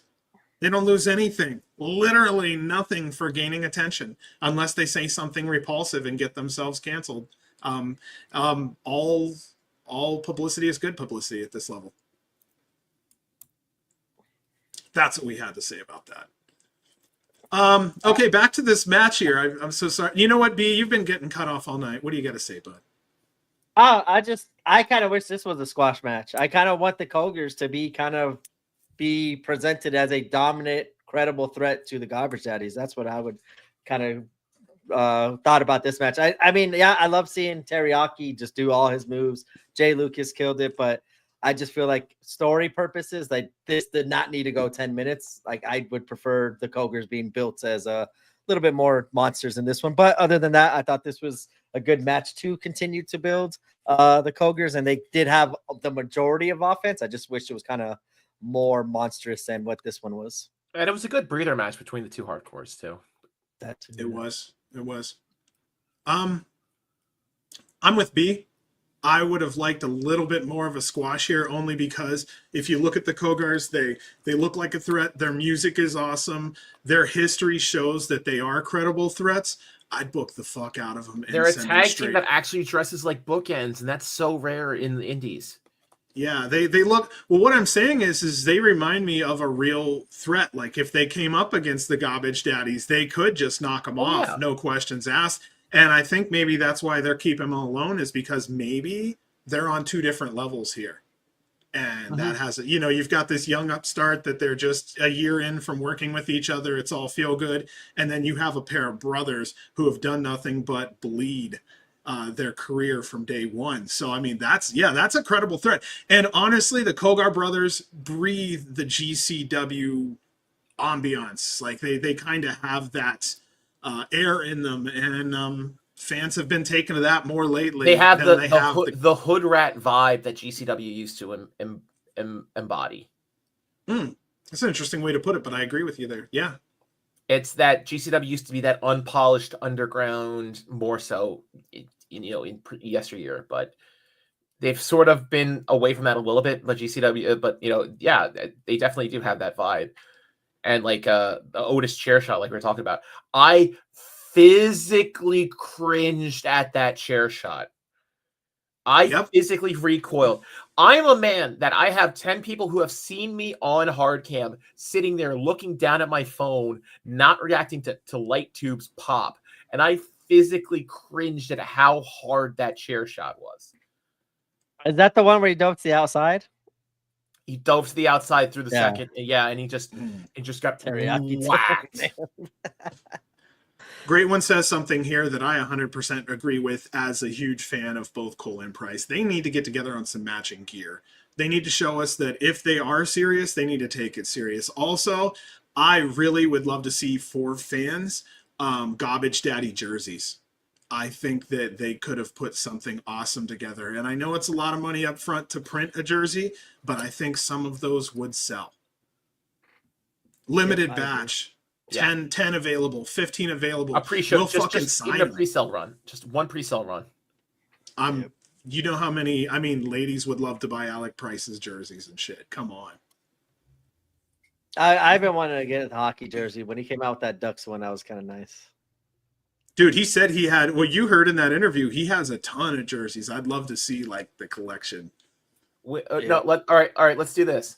Let's do a garbage truck in a racing paint scheme on a t-shirt, and that's all it is. And that's your Garbage Daddy's t-shirt right there. I'll take it. That's your garbage truck with racing stripes and a racing number on the side on a black t-shirt. Done. Ship it. Cole, you can send me my check in the mail. Thank you. You know. TJ, get who on Game Changer? Alec and Cole? We've had them both. Yeah, we've had them both. They're actually good friends of the show. And oh, absolutely. I could DM them and ask that. That's not a big deal whatsoever. We could find out. But yeah, I would like to see him in matching gear because I feel like it would just be more serious. I don't mind mismatched shaped gear, but matching color schemes need to be a thing more with tag teams. Like, I think the Bollywood Boys, one of them wrestles in trunks, one of them wrestles in pants. Mm-hmm. And I think there's a couple tag teams up from Beyond that are like one's in basketball shorts and one's in a singlet or type stuff like that. Main event. And that's what Cole and Alec are. Alex is in Muay Thai shorts and Cole's in the singlet. And it doesn't matter that you're mismatched shapes. It's just the color schemes. I don't even care if you have different color schemes or different designs. Just like match the colors up between the two so we can so that you can present a unified front at least. Or at least come out in matching jerseys and then take the shirt. Like, just show some unity. Show us that you believe in each other. Yeah. I like how they used to wear each other's merch. Yeah, they used to wear each other's jersey. Yeah. I love that. I really did. It showed solidarity between the two of them, and I kind of like that brotherhood aspect. That's what kind of made them so special. But I think they've been together for so long. I think that presenting unified fronts in unified gear is what needs to happen these days. Yeah. Especially when you know you're going to be around for that long. Like, that was something we said for East West Express, and boom, we got it in Japan. Yeah. Yeah, it's been months at this point. I mean, yeah, show us that you're investing in yourselves. I don't think it would hurt to have something simple made up, but it's independent wrestling, so we see a lot of mismatched tag team. You know, one guy's wrestling in jeans. We're just talking shit. You know, we're three guys talking shit on the internet at 1:30 in the morning. I mean, you know, don't put much stock into what we're saying. No, don't listen to me tonight. I've obviously had a bad night. So listen, everything B said is what I agree with tonight. Yeah, Danger came out from ringside, coming back to this match real quick. He was all fucked up. But Frankie, could you answer when he came out, did he kind of get a hero's welcome? He definitely got a pop from the people that saw it. More people were already like, oh God, he's coming out that banged up. And like, enough people have been watching wrestling for long enough to sort of know why he was out there and why he only came out halfway through.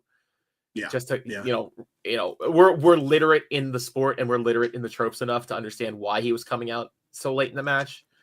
But there was definitely a couple of people who were screaming like, yeah, Danger, blah, blah, blah. Like, but the way some people saw him the night before, the way he was moving or lack thereof of moving on Sunday, there were some people who was like, even for a run in like this, he shouldn't have been coming out. Like, yeah. So, on the Jay Lucas dive, I want to say also, since it was a big deal a while back, great job on the Kogars for the catch. They did a damn good job catching their opponent. Watched Frank the night before. Well, actually, Frank gave a class Sunday morning. He was charging $20 a piece. So, Mr. Danger, brother. You're gonna have the Evolve logo behind him next week. Yeah, him and Gabe Sapolsky is going to start showing up at everything together. Mr. Danger gets involved. The Al Snow School of Throwing a Punch. Okay, that's a very deep reference. Okay, never mind. Moving on. Yeah, and this one here, towards the end, Mr. Danger got involved for a moment when the Kogar started taking off his bandages, and it looked like they were getting the skewers out, and then that's when Fuego ran in and made the save. So this match was called off at exactly 10 minutes even, no contest. I'll stop right here. Were there any other impressions in this match? This match was just a setup for Fuego to come out and make the save and announce the loser leaves town match. To be a little bit real, it's like, all right, the first reaction a couple people had is, okay, where's Fuego getting signed? That was the first thing a lot of a lot of people's mouths were like, all right, is he going to the Fed or is he going to AEW? Like, where's he going? Yeah, from the match I took away. Yeah, I took away from that when we get to the promo, but from the match, I just like seeing all the Kogar brothers, the cool like little tag team moves. They were just dropping on everybody. Like all those could look like finishers. They kept kicking out. I'm like, holy shit. But yeah, I kind of agree with you. I thought too when they announced that match, I'm like, whoa, like not Atticus. I think Fuego got signed somewhere, and I know he's been tweeting like it's now or never kind of for him. He's been kind of putting this timeline on him, so I don't know if that has obviously that has something to do with it, but that kind of what's it called? Stipulation was kind of crazy to me. The whole thing was like, okay, Atticus just got back. Otis just got here for the first time. They made a big deal. They burned the whole NGI return reveal on Atticus. He's not leaving this soon into a run like that. So, of course, everybody can see the writing on the wall. We're all literate enough in the sport of pro wrestling to say, okay, Fuego got signed somewhere. It's just a matter of when and where and you know. I wonder if he even did. It sounds like he's like kind of put like a time frame on it. Like if I don't get signed by this point, like that's it for me wrestling. I got other things I want to do. Like that's another thing too. Yeah, I'm thinking he got signed and he's just finishing dates. Yeah. Or at least has a notice of like, okay, after you do this and that, we'll sign you and blah blah blah. But yeah, I think he's definitely in talks with somewhere and someone doing stuff. So, oh my God, great one! Did you see what he just said? He said, "All right, so now we got the Stackhouse heel turn in Vegas. Atticus has provided the motive, and I think he unmasked Fuego after the turn, making him the new mega heel potentially." And that would be perfect if Fuego doing that on his way out. All right, somebody Photoshop great one in front of the Always Sunny red string board, please. He's got it all connected and hooked up. Atticus' promo though was a good like explanation of it all and kind of good setup. Like that's why I've been loving Atticus, even with these feuds, those videos. They do tease and say a lot of stuff that makes sense. And that's what I've been asking for, is make it, as you said, logistically and wrestling wise, like make it make sense to me. And that this is making sense. I was shocked. Like Fuego, like, that I think Fuego right now is as hot as he could be. No, not can be, but as he has ever been in GCW. And to throw that stipulation out there was kind of a shock. It was shocking to me for sure. I'm gonna throw something out there just for the hell of it, but I maybe never said this before, but I feel like when Atticus came back, he also brought a little hope with him. Like some hope that things are going to be more hardcore. Things are going to be more. People brought the hope of the old GCW. Well, I mean, maybe we should just rip that Band-Aid off and just say, fuck it. That's what we need to go for right now. Why the hell feed the fans cheeseburgers when they want pizza? And there's another fat guy reference. Yeah, it's true though. It's true though. I mean, why try to jam mid down their throat? We want death matches. We want scrambles. We want lucha. We want that exciting shit. We want hungry people just like Mr. Danger. We don't want half-asses that go, well, you know what? He's booked me for the next 2 weeks. I'll hit the ropes half-ass. That's exciting. Maybe the fans are sitting in their seats because they're not excited. Sorry. Yeah, I don't want to go on another rant, but that could be the case. Brant, salute, motherfucker. Salute. No. Let's not. But I look at it that way. If the fans aren't excited, it's because they're not excited. I mean, some of these guys maybe have gotten a little bit too complacent and a little bit too lazy because they go, you know what? He's booked me for the next 3 months. I don't have to put much more effort in than what's requested of me. And you put on a half-ass show and no one cheers for you. And you walk out of the ring and go, gee, I'm not all that hot, I guess. Well, no, because your fucking performance wasn't all that hot. WWE is constantly watching. Every match is a tryout. I'm not telling that you need to put on a Hammerstein performance every time, but you need to put on at least half of that. like I said, I paid full price. It doesn't hurt for you to use full effort. Yeah. And so I think especially in LA. I think Atticus has kind of came in and kind of set the example. It's like, hey, like I came back and I'm already the talk of the town. Like he really, like honestly, for Kennedy Collective, he was probably the most talked about storyline going into it. Outside of Collective now, this is like the biggest story in GCW is regarding the tag, or this tag team is not even for the titles even, but like they're on the biggest feud right now in GCW. Like he's came in and set an example. Like I'm gonna get what I'm given, I'm gonna make the best out of it. I'm gonna get fans talking about it throughout the week and get them excited. And he just came in and like I said this before he even came back. If he ever did come back, I just hope he came back, as you were saying, not half-assing it and just happy to be back, but a new and motivated Atticus. And he's absolutely been motivated. And I just hope, like, as you said, maybe send a message to some of these locker rooms or some of the locker room and have him, like, he's setting the tone of what I think GCW wrestlers or the ones that are not being talked about are not happy with their placement and not being happy of not being in a predominant role. Like, look what he's doing, because he's came in and, like I said, I think set an example of what is kind of expected right now in GCW. If I may, the reason you have me here. Oh, sorry. Go ahead. The reason you have me here is because I have boots on the ground, and I can tell you this: the 2 longest merch lines in Atlantic City this weekend were Dr. Redacted and the Koger brothers. What did I say in Phoenix, John? I said the same thing in Phoenix. Go ahead and tell them in Phoenix what happened, B. Those were the 2 longest lines by far. Like it wasn't even close. Like it was.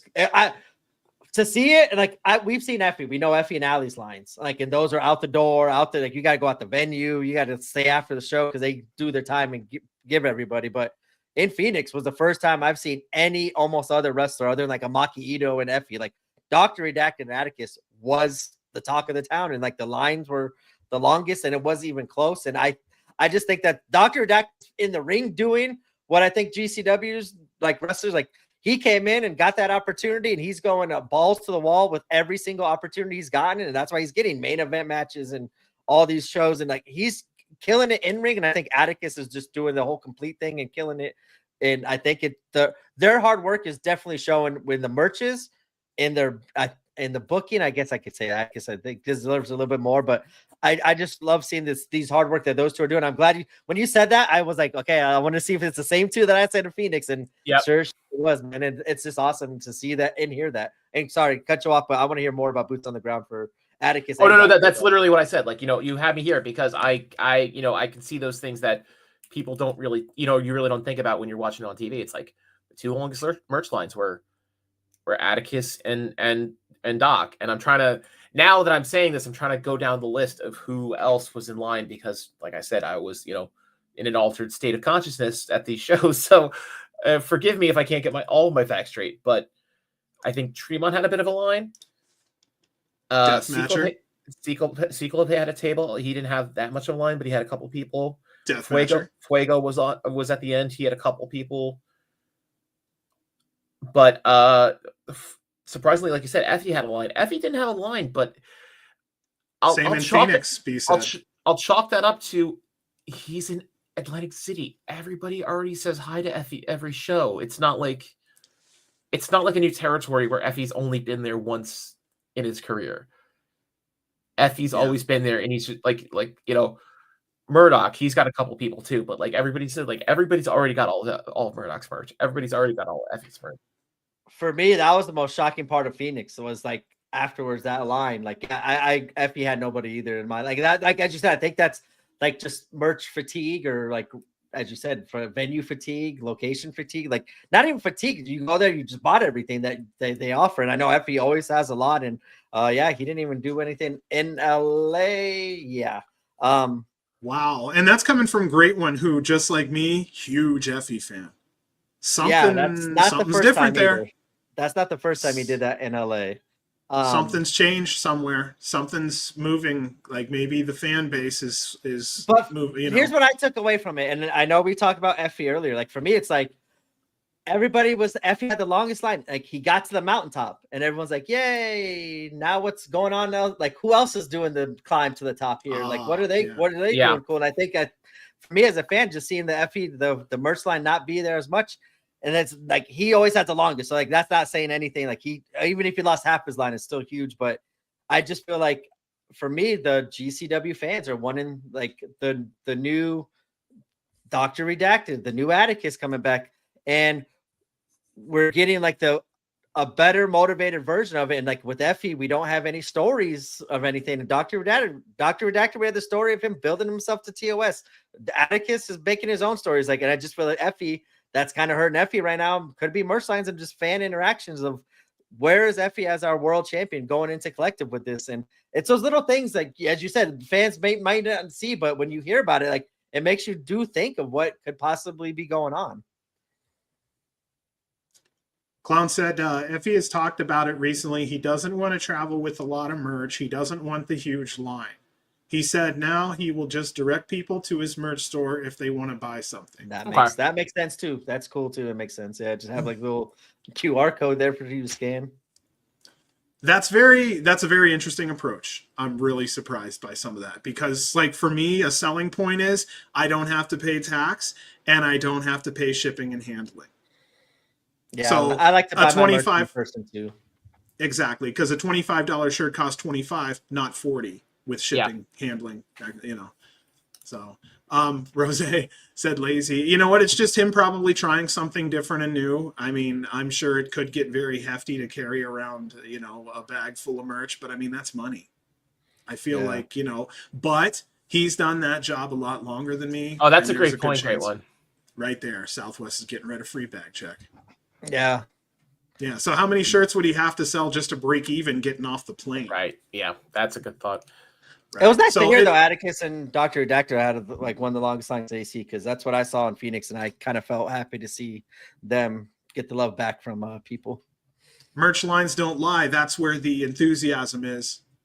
Hint, hint. That's where the enthusiasm is with the fan base. The paying customers are telling you where they're going and who they want to see. Merch lines never lie. All right, and that will lead us into our. Oh wait, no, it wasn't. We didn't see what Atticus. Go ahead and read that part. My bad. That was my fault. I didn't really add it in when I should have. This has been a terrible night for me. Fuego on the mic says Sam will be in St. Louis on March 30th, and Sam wants Otis in a death match. Otis accepts.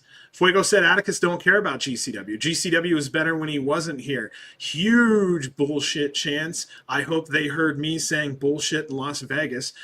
He says it's Fuego del Sol versus Atticus Cogar in a loser leaves GCW match at Spring Break 9. The graphic pops up. I do like it. It makes it feel more important and more professional. So if we could maybe stick with those, I like them a lot. Point of order, Personally, I think the graphic popping up immediately is not the thing.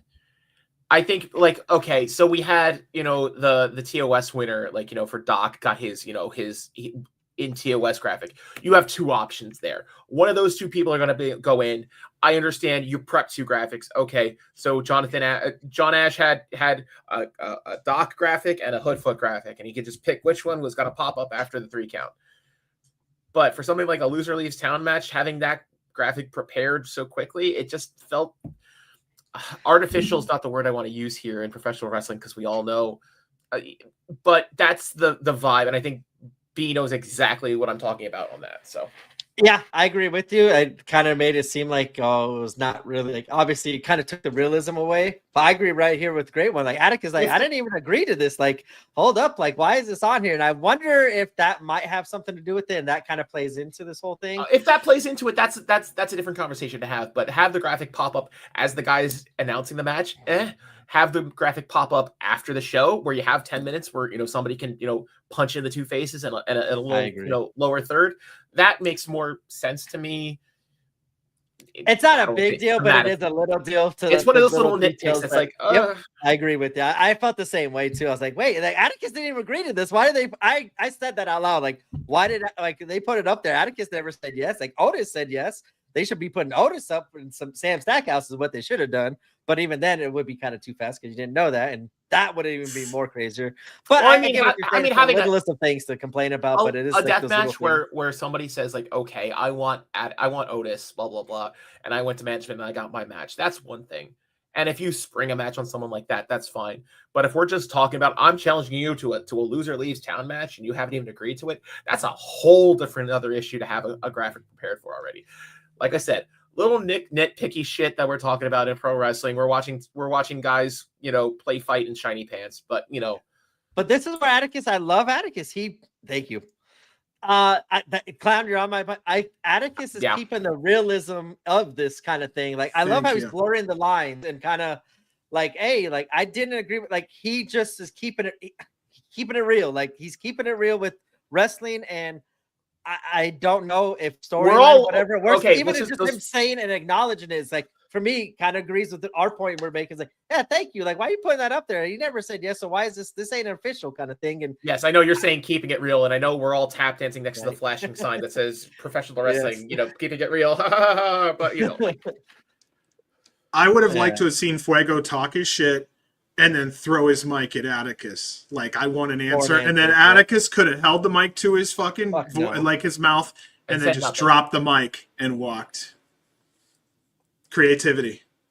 Yeah, I feel like it was a little rushed. They could have teased it a little bit more night one. Like, not teased it, but maybe addressed it a little bit more night one and flushed it out night two without making it feel rushed. Sure. All right, that will lead us now into our main event of night two, as it is not for the title, but Matt Tremont versus Beastman. So I noticed here there's a lot of time that happens when setting up fuckery for the next match, and I know GCW has some of the quickest hands available. I propose possibly having the wrestlers' intros while pieces are still being carried out from the sides. Just don't get in the way of the performers while walking around the ring. This can also hurry things up. Also, it looks badass if Emil's saying, to my right, this, da-da-da, and you literally see shit still being carried to the ring. Panes of glass, doors, this and that. It's a great visual. Also, it speeds up time. I mean, not speeds up time, but it just makes a better use of the time. On independent wrestling especially, one of the greatest time killers and also momentum killers. Dynamicism is of it. Right. I look from an aspect of the match is getting ready to go on and they're still carrying out weapons. Like, I have that mind for whatever that drama is. There's absolutely two sides to that. You're coming from the side of, you want to see the pure controlled chaos of people still bringing out shit and they're doing all this stuff and they're, they want to have all this, they want to have, go quick, chop, and still, they're doing the intros and stagehands are still bringing out props and all that. Yes. The other side of it is, you want to have that professionalism of everything's ready. It may take a minute, but everything's ready to go and blah, blah, blah. And they're good. And there's only three men in the ring, Emil and two fighters done. That's it.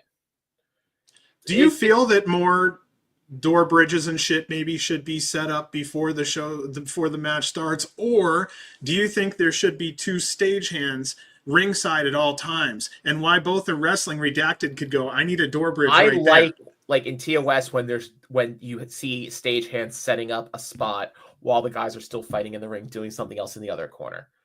I've seen a 45-second to a minute delay in action just because some guy wants to go out, grab a door, grab a chair. Oh, this chair doesn't work. Need to grab another chair. It's one thing for Sequel Pay to run back to the back room and grab a bag of props and bring it back out. Yeah.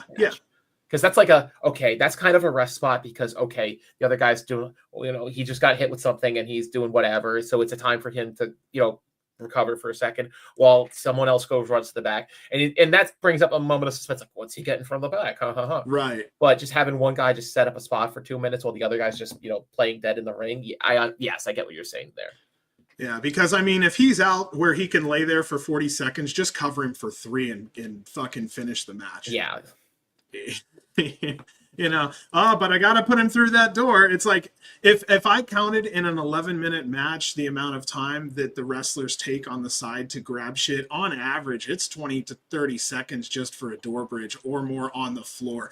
In the ring, add an additional 15 seconds. So an 11-minute match, 2 door bridges could cost you 1/10 to 15% of the match time. Just doing shit that maybe someone else could do. To go back to your original point, having stagehands specifically to set up spots, yes, I think is only warranted in a TOS, in an NGI, where you're going to have a ton of shit to set up every single match. Yeah.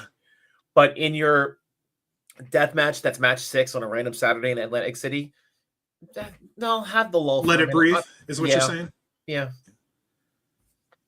I kind of agree with like I don't like with the wrestling. Like I don't mind when even just roll in the ring, throw a couple punches, knock him out for a couple of seconds, go back out, do something, go back in, punch him again. Like make it feel like something. Because I've seen too many times in the ring that people just like looking over, like are they done yet? No, okay. Like I still got to sit here and sell it. Like that the sellage is way too long. And I agree. Like, I don't mind like the referees holding ladders or referees kind of setting up something if the wrestlers telling them to do something like, hey, dude, set this up, or as you said, the stage hands. I don't mind all that stuff because it does make it speed up, but it nothing drives me more mad than when I watch like these door bridges being set up and like the wrestler just sitting there for like a good 3-4 minutes but nothing happened. Like yeah, I love it. Like even like just a paid like someone just did it just recently on something like, hey, I think it might have been John Wayne Murdoch on the Mr. Danger, but like, hey, I gotta set something up real fast. Like here's a couple hits, push him in the ring, set it up, and then like he saw him coming back out, hit him again. Like I like the realism of keeping the match kind of going in the flow as well. TOS, I think those special matchups. I agree with Frank. Like, need that special setup at the beginning and kind of do that as. I think it's a TOS NGI thing, and I think the only other match that has warranted that outside of that situation was some over the top bullshit like Gage versus Cardona. I think had stagehand setting shit up like that. Yeah. But I think it's just more necessary. That's like in a whole other stratosphere of match besides like, an opening round of a TOS type thing. And I'm just saying maybe because they don't have adrenaline running, the stagehands may be better at setting up the equipment to be used. I've seen a lot of wrestlers barely get the door on the chair, and I think stagehands would be able to center that door properly, get it exactly where it needs to be. The only downfall to that is if something happens, it's on the stagehand's ass, not the wrestler. Rather than the person go through it or something, Yeah, because you'll get one asshole say, well, that should have been a foot to the left. And it's like, no, you should have been a foot to the right. Yeah. So I could see where that could be passed along. Another reason why WWE has all those cameras on their posts, because there's been too many times wrestlers have said, oh, he injured me. And then you find out he was not even touched at all. And we didn't even mention the main event, or we did mention the main event, did we? We had a breath of mentioning Beastman and Tremont, but we've been still on other shit. So, well, I just put here this was a violent mess. Both were bloodied quickly. There was a walker that had a barbed wire chair, I think, attached to it. That was definitely a unique item. I'm going to say here the winner was Matt Tremont. Really what I wanted to say was afterwards. Both came out looking great. I could see GCW using, him if more like quality performances in the character direction. Sorry, I said him. Beastman. Beastman was almost just JCW nothing, even less than a year ago. And then literally, he was the poster child for local competitor versus champion a year ago against Blake Christian. I remember him and Joey Janela too. And then he had that massive transformation when he did his Japan trip. If he maintains that Japanese persona, we could have a Beastman that's worth keeping at GCW. If we just see, I don't know what we saw a year ago, we're not going to see him around very much at all. So hopefully it clicks for him, because I think professionally that's where his career needs to go. I feel like Matt Tremont. Okay, so something I felt like you and me didn't say, because there's been unification, Matt's the only Triple Crown winner at GCW. He's actually won 4, but since there's unification, he's the only Triple Crown winner. He announces the Summer of Violence is upon us.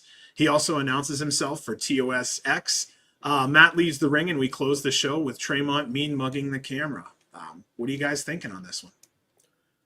I think we pretty much said it before. It's like, this is Tremont's year. I think this is the last trophy he needs on his shelf is TOS, and I think he can. I don't want to say Tremont's hanging it up, but I can definitely, you definitely see you can definitely see it in the distance. Yeah, I didn't even think about that going into TOS if Tremont needs that on to kind of complete his prestigious career. That does affect everything kind of going into TOS. That leaves I'm happy for it. At least booking up in the air. It's not like we're just rooting for people or day. Hey, there's a clear cut winner here. I think right as of right now, those 4 are kind of scary. Like, just that's a strong 4 to start off the tournament. And someone said earlier, John Wayne Murdoch and Tremont in the finals. And I think, John, that's what you were asking for too.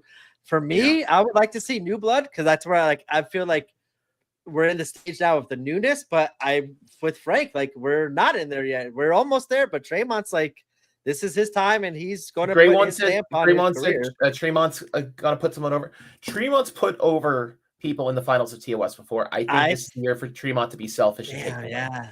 That's I'm not against it. I'm right there with it. I agree with it. I think Tremont has given so much where now it's his time. Like, on the way out, like, hey, I gave you a couple of opportunities and chances. I'm on my way out. This is my time, and I'm going to do it the way I want to. Yeah, I agree with you there.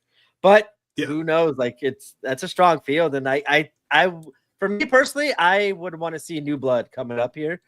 But Tremont, this year of Tremont, John Wayne versus Tremont makes sense as a finals of just Tremont going out epically in a finals deathmatch tournament with John Wayne. That just has history written all over that match, and just those two will go out of their way to put on one of those memorable, viral, let's talk about this moment for matchup for years. Like, I don't know. Yeah, that's TOS is going to be fun this year for me. Like I mean, Tremont is the most decorated American death matcher of all time.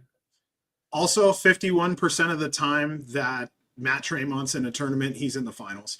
And he has a win percentage overall of 22%. So he wins almost 1/4 of all tournaments. Now, on John Wayne's side, I don't have the numbers off the top of my head, but his numbers are just as impressive. No shit. Like, I forget what his numbers were, but they were close to Tremont's on percentages. It's just because both of them are extremely safe in deathmatch and what they do. And they know how to do it properly, and bless them for it. Again, I don't need Tremont and Murdoch in the TOS finals exclusively. They could be in a main event here in Vegas for all I care. But I just want to see them both go at it before a couple more years go by and anybody gets slower. And I'm the same way. I think right now I want. Yeah, that does affect my whole thing. As of those 4, I was rooting for Dr. Redacted. I want the new blood, and I wanted to see just him going. But also, I would love to see him lose and kind of fight and build that story for next year. We're going to see either Doc and Matt in the finals, or we're going to see John and Matt in the finals. And if we don't see either one of them, the other one would definitely be the semi. Yeah, that would be a fun semi. A good semi would be good if it's done right. As long as it doesn't fuck the finals. Because, going through Tremont's war. And to follow that up in the finals, too. Yeah, I don't know. That like, I actually had to change my whole thinking on this. Going like when we were just breaking down that TOS tournament, I was like, yeah, that's Dr. Redacted year. This has got to go. But then someone wrote John Wayne and Tremont, and then you said that Tremont was missing TOS. I'm like, that makes a good story. That has cinema written all over it too. One Lego piece. John Wayne Murdoch being like his almost counterpart in everything that he's done in deathmatch tournaments as well. Man, yeah, that's a story to tell too. Also, I just want to mention, because we were talking about how like IWA Mid-South has theirs and Deep South has the Carnage Cup. And why isn't TOS considered a major American blood match, like deathmatch tournament? Why is it not seen equal? It's well above. Well, no, I don't know about that, because it gets pretty violent at the IWA, the Deep South and Mid-South. Because TOS hasn't been around long enough for people to watch it on grainy 240p videotape footage for 20 years yet. True. I was gonna say maybe, and then it'll be cool. Bring over. But I'm like, literally, that's like people have been watching Tournament of Death clips on 10x times copied VHS tapes and old DVDs that have been ripped from those VHS for years. And TOS just hasn't. Man. But if you're telling me that, like today, the CZW of today versus GCW, it's no fucking contest. Shit. No, there's no. But if we're talking about like the day Gage died and came back 7 minutes later, of course that's a legendary tournament in CZW. But if you're telling me, you know, the CCW of today that's playing to 100 people in an abandoned mall in Atlantic City, no, of course fucking not. I don't do this often, but I kind of made a little list here. I wanted to write down who was hot at GCW right now. And what I wrote down were death matches, scrambles, Kogar Brothers, Redacted, Mr. Danger, Megan Bain. Now, we didn't see Megan this weekend, but I'm pretty sure we can figure she's pretty hot at GCW. I was going to say, we didn't even talk about that, how she fits in, because she still has a title shot as well. Just sitting there, not getting used. I'm looking forward. Wouldn't you shit your pants if she beat Effie for the main event? Oh my! And fucking took the title. I'm telling you, I wanted. When we got, if we'll put it on Masha, we could put it on Megan. Way to step on my shitting on booking, and are you telling me that's going to be a loose end at GCW booking again? No. That's fine. No. Oh yeah, Great One said he saw Megan Bain this weekend. I almost went to Collision, but yeah.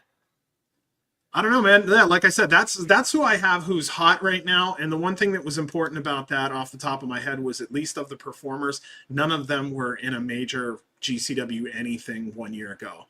And then I wrote on a come up, I'd say Fuego, Stackhouse, and Zeta Steel I would consider our come ups. All of those names on there, outside of a couple, though, I would say these are fresher faces, and I feel like GCW fans want fresher faces right now. Also, Kogars, Redacted, Mr. Danger, Megan Bain, Fuego, Stackhouse, and maybe Zeta. They all put in extra effort. It's almost like if you try your ass off here, GCW fans will reward you. Think about that. Maybe laziness is a problem, and that's why fans are sitting in their seats. That's a very good way to put it. This is a question that I think a lot of wrestlers at GCW need to ask themselves. Is like, are they getting out of their seats for you? Are they cheering for you? Maybe you need to try something different. Maybe you need to put in a little more enthusiasm. You better try, because the fresh talent's coming up, and merch lines don't lie, and the fresh talent's up your ass, guys. Don't be complacent and think, well, I'm already booked for 3 months. No big deal. I don't have to hit those ropes hard. Don't. But at some point, we're getting fucking sick of it, and we see the laziness. The fans, you can hear when the fans appreciate what you're doing. Okay? A half-ass clap while people are sitting. Dude, if they don't stand for you, you're not connecting. I mean, flat out. This is the independent scene. Try something different or try harder. I think you might have mentioned something about that in a call we had on Sunday night, Sean. What's that? About people clapping, or just polite golf claps. Yeah. These are things that I hope change. Right. We'll see what happens. What's up, brother? Frank, AC crowd with the whole Atticus and Fuego. Did it feel more like it was Atticus and Manders, like TOS? Were you at TOS 666? Oh, I don't think I was at 666. Okay. Well, you were there when Atticus started getting cheered before he left, correct? Yes.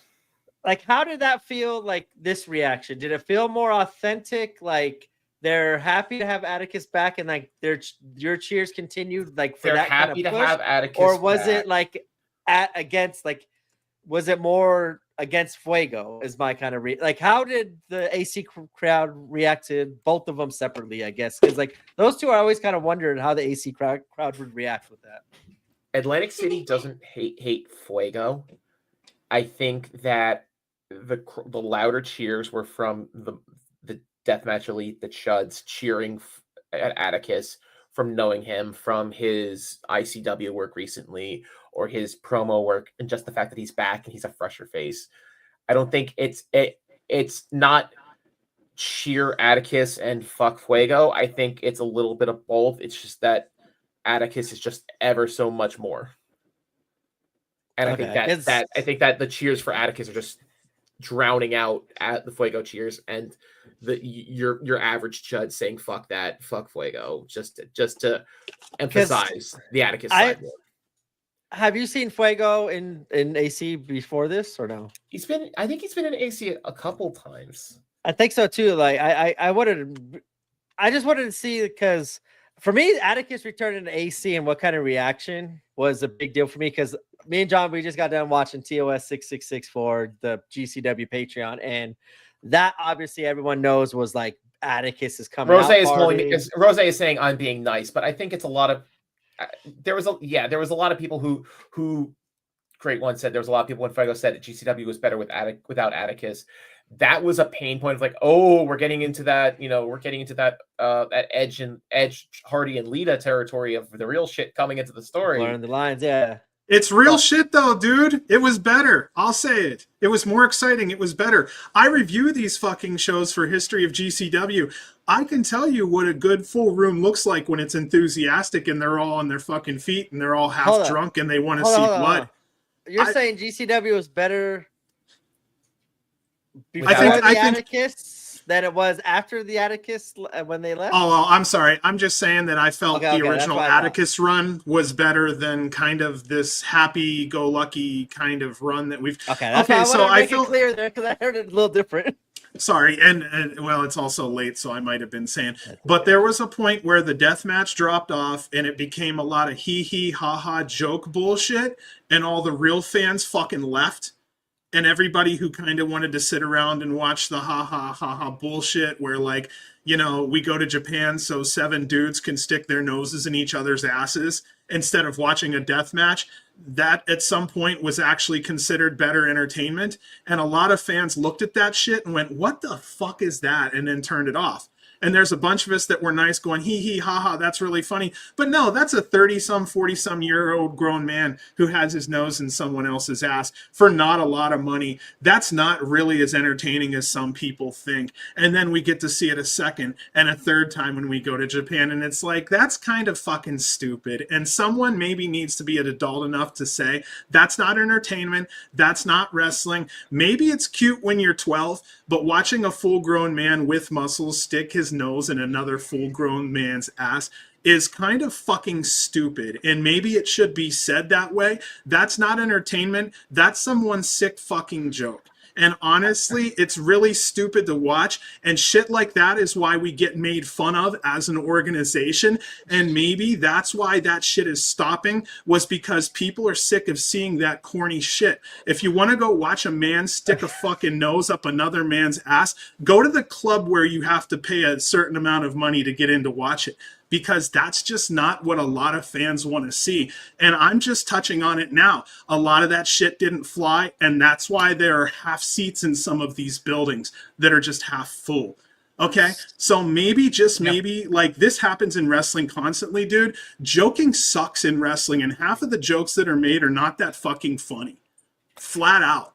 There's a lot of dorks in wrestling, and they find that shit funny, and they laugh because they find it fucking cool. But it's not cool. We're a lot of followers. A lot of wrestling fans are fucking followers. So we just go, oh yeah, that's funny, ha ha ha. It's not fucking funny. It's fucking embarrassing. And if I have my cousin over, or a brother over, or someone to watch wrestling, all that happens is they go, well, that was fucking stupid. You brought me over here to see that embarrassment. That will, okay, all right. Can I pause your rant? The top reel that was on my Instagram For You page the other day was the clip of when my family comes in and watches and comes to the room while I'm watching wrestling, and it was the spot of MJF just dick punching someone, just like hip thrusting someone's in the face with his dick and knocking them out.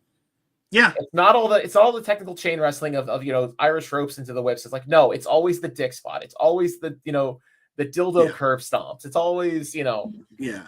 Well, I mean, it's just some of that stuff is edgy when you're 16, but in your 20s and 30s after a while, oh, he's got a fake dick. Well, great. That was funny in the locker room when you were 16 playing football. Now, a fake dick is just about as exciting as a fake fucking human. Like, wow. So, go back real fast, Frank. Like, so I'm losing my career tonight, guys. Is that like, are they accepting Atticus like in the return, or are they still kind of like holding him, leaving against him, kind of thing? I don't think anybody's holding Atticus is leaving against him anymore. I just look at AC because, like you said, that's why I absolutely love having you on, because the boots to ground. Because AC, like I said earlier, I feel like they are kind of the testing ground and how.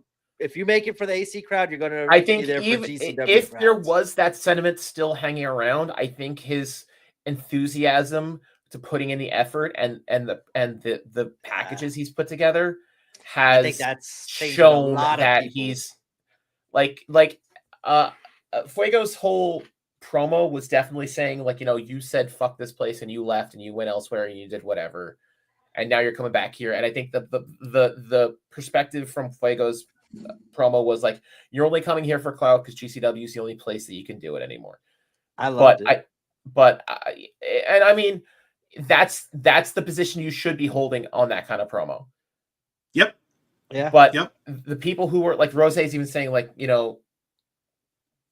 nobody, I'm being nice and saying, Atticus and this, and like, I think there are enough Fuego fans in Atlantic City, and I think that it's just that the fucking chuds are loud enough and they want to make their opinions heard, and those are the people, the vocal minority who are saying no, fuck Fuego, we want Atticus. But those are the same people who will travel to Boston, to Chattanooga, and go watch the same 12 people fight in the chains in Chat or in Boston or wherever, or at the H2O Center. Because when Fuego's gone, so will the fans that watched him. Except for when Atticus left, some fans left, but the rest of us still stuck around with the company. Some of these people are just fans of a certain wrestler, too. I think Jacob hit it right here, too. And that's what you were saying, Frank. I think. Sorry, I totally blew that cough spot. No, you're talking about Jacob. Jacob saying, I think the promos for Hammerstein won over. Yes. I think his effort, as what you were saying, has won people over. He's in the work, people would be a lot more hesitant to say, "Oh, he's only back because this is the only place that would book him." Blah blah blah. Anything down that line. But the fact he's cutting all of these promos, or he's cutting all of these videos, the fact that he made that he took a joke that only existed in DME and he photoshopped the fucking portrait of it, like a fucking poster together himself. Of crudely drawn crayon portraits of different wrestlers together and made his own match graphic with it. That's showing the effort that he actually wants to be here, rather than this is the place that he's going to get paid from. Gotcha. Thank you. That was honestly, that was like a big question of mine going into this weekend, was how let's see what other Atticus's return. Can we take a break and hit the comments for a little bit here? Like, what you thinking? Kevin saying comedy, there's a spot. Comedy has a spot. I wholly agree with that statement, but I also kind of understand where John's coming from with DDT's all dick-based comedy. It's just that GCW, being a GCW fan used to be like cool. Now GCW fan means that you have to, well, it used to mean in the last year or 2, 3 years, that you had to accept a certain level of stupid comedy, and it's almost embarrassing to watch in front of others. And I think this is where Kevin was talking about earlier. The comedy matches that I enjoy are Invisible Man versus Invisible Stan. The Jakara 9 versus 9 kickball game in the ring while someone's stuck in a tree of woe is home base. That's the kind of comedy that I think is pretty funny. But like I said, if we're just doing the car wash with two people's ass cheeks around someone who's sitting down in the middle of the ring, like, dude, two untrained 14-year-old boys could do that. That's what you did all your training for. Like, that's a fucking joke. Frank, do you ever see Rose? Yeah, we did pass and we did say hello at the show. So Rose is cool as fuck. So Kev is also cool. It was already. I was watching for quite a few years, man. Rose Slate didn't do any of the gay spots this weekend with Effie. I just think Effie wanted to do a different match. I guess, like I said earlier, he wanted to show the blood match in this one, the death match, kind of. Now give the AC fans the blood that they want, and now, I think that he wanted to prove a point. Go ahead. Now I want to actually make a counterpoint to saying you're John doing all the DDT dick and ass space comedy spots. The one spot of that I've actually enjoyed of that is when Effie does the drop down when he shoots someone into the rope and he's just on his knees in front of someone. But I link that as more of that's him using his dust. That's him. That's his persona. That's him as like. As Goldust was as effeminate as bisexual, gay, whatever Goldust was back in the day. That's Effie. That's Effie being Effie, and I don't even consider that under the same thing. That's Effie playing fucking mind games. I don't even put that in the same category as like all the weird, pheromones dick-based offense. Oh no, I wouldn't put him in. No, actually, he's one of my favorites. What I'm saying is we don't need 10 Effies. That takes the importance out of Effie. That takes all the, it's just like a stage dive. There should only be one a show, because if you do 2, it's not as important. Yeah. So I'm looking at this going, how about just one dick spot? How about one spot where this is? We don't need to go all the way across to Japan to a company who's not selling out also, so that we can rub dicks together. Like, it's just, come on. Have we heard of who we're like? Anybody heard of like who we're working with this year in Japan? Is it DDT No again? clue Is yet. it Freedoms? Is it BJW? Well, yeah. Doubtful okay. Freedoms. I'm guessing DDT, Yeah, because I know that seems to be our Freedom, yeah. go-to. So I'm looking forward to Kikutaro. Who else was a I wanna see DDT Chris that I like? Brooks. Violento Jack. Chris Chris Mao's Brooks is coming. I'm awesome. happy to see Mao in Vegas. Mao's got some really actually cool Mao. matchups outside of GCW. Like, yeah, Chris Brooks and Mao are my two favorites from DDT. Dude, Mao has so much personality, and I've never understood a word he said. That says something about your personality. You know what I mean? Who was the tag team that got stranded in LA? Best Friends. Best friends. Oh, yeah. those two. I felt terrible yeah. for that. They're popular, man. I didn't know they were that popular. Best Bros. Sorry, Best Bros. Best Friends is AEW. Yeah, best friend. Yeah, because like you see what they do, like how they portray. I forgot her name now. How they portray her in AEW, and it's just like, it's like nothing. But then like outside of AEW, like that as a tag team, they were one of the most popular acts in the collective weekend in LA. I still got Rubber Duck somewhere around here from when they talk. Oh, Yoshihiko, yeah, because Rose and great one with Yoshihiko, yeah. That's another one, yeah. But yeah, they're a good tag team too. But just crazy, like seeing Fuego, someone who's not being respected in AEW, go to GCW and kill it. It's just and as you were saying, Frank, as we kind of see, like it's fun watching them kind of grow up, and then when they leave, it's a bittersweet moment. But seeing the come up has been. As someone who's kind of new to independent wrestling, is been always cool to see since I've been watching it. And it's fun to brag and say, yeah, I'm watching the people right now that you'll be watching on TV in 3 years. And you really should come to these shows if you want to see the people that are going to be tearing it up, because, you know, like I said, get your pictures now, get your autographs now. All right, so real fast, 2 matches I wanted to talk about. Zack Sabre Jr. collective weekend getting Manders and Kid Bandit. That's a fucking hoss match right there. Zack and Manders. I'm so happy to see Manders get that match, man. And Kid Bandit coming back, and Kid Bandit again. The match was shocking, and Kid Bandit's gonna. Who's Kid Bandit fighting against? Zack Sabre, FP's Big Gay Brunch. What? That's why. What are they doing there? Let's be serious. Like what? 150 pounds? Kid Bandit's coming back. I'm interested to see how that one goes, because Zack Sabre it makes magic with anyone, but I think collective weekend, we always talk about Speedball and like how crazy Speedball's collective weekend is. Zack Sabre's already having one of these crazy matchup wise. Is that what we're going to call the Iron Man Award now? The Speedball Award for these collective Mania weekends? I put Speedball collective to me go hand in hand. Yeah, now that he's gone, it seems like Zack Sabre Jr. for me is taking that spotlight from him. Okay, so I'm just trying to get this straight. We have Manders and Zack Sabre, but Kid Bandit's also in it, or did I hear you wrong? So Manders and Zack Sabre is Joey. Yeah, is Joey Janela Spring Break, Manders versus Zack Sabre, and then Effie's Big Gay Brunch, Kid Bandit versus Zack Sabre Jr. Zack and Manders is at Spring Break night 1. Okay. And Kid Bandit versus Zack Sabre is at Big Gay Brunch. Okay, I fucked up there for a minute. I went, oh my God, why would they have this perfect match of Manders and Sabre and then put Kid Bandit? Yeah. I'm like, what would they be doing in this match? That could be interesting. Some of these matchups were good. I'm stoked for even that the WrestleCon. Was it Butterbean and Suzuki? Butterbean? What? Yeah, what the fuck is that going to be like? I got tickets wait, for that. Butterbean? Wait. Yeah. Wait, Butterbean? The only announced match versus Suzuki the Memorial WrestleCon Super Show or whatever it's called. The man that hung in there and beat Johnny Knoxville is fighting. Hung in there. TJ, have a great night. Yes, TJ. TJ's we're gonna end here soon. We're getting delirious here, but yeah, and Dan Severs a guest ref like that.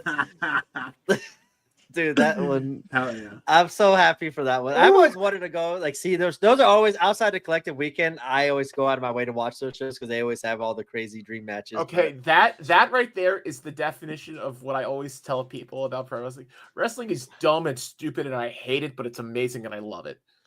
Yeah, exactly. Like that match kind of sums up everything there. Mickey James and Maki?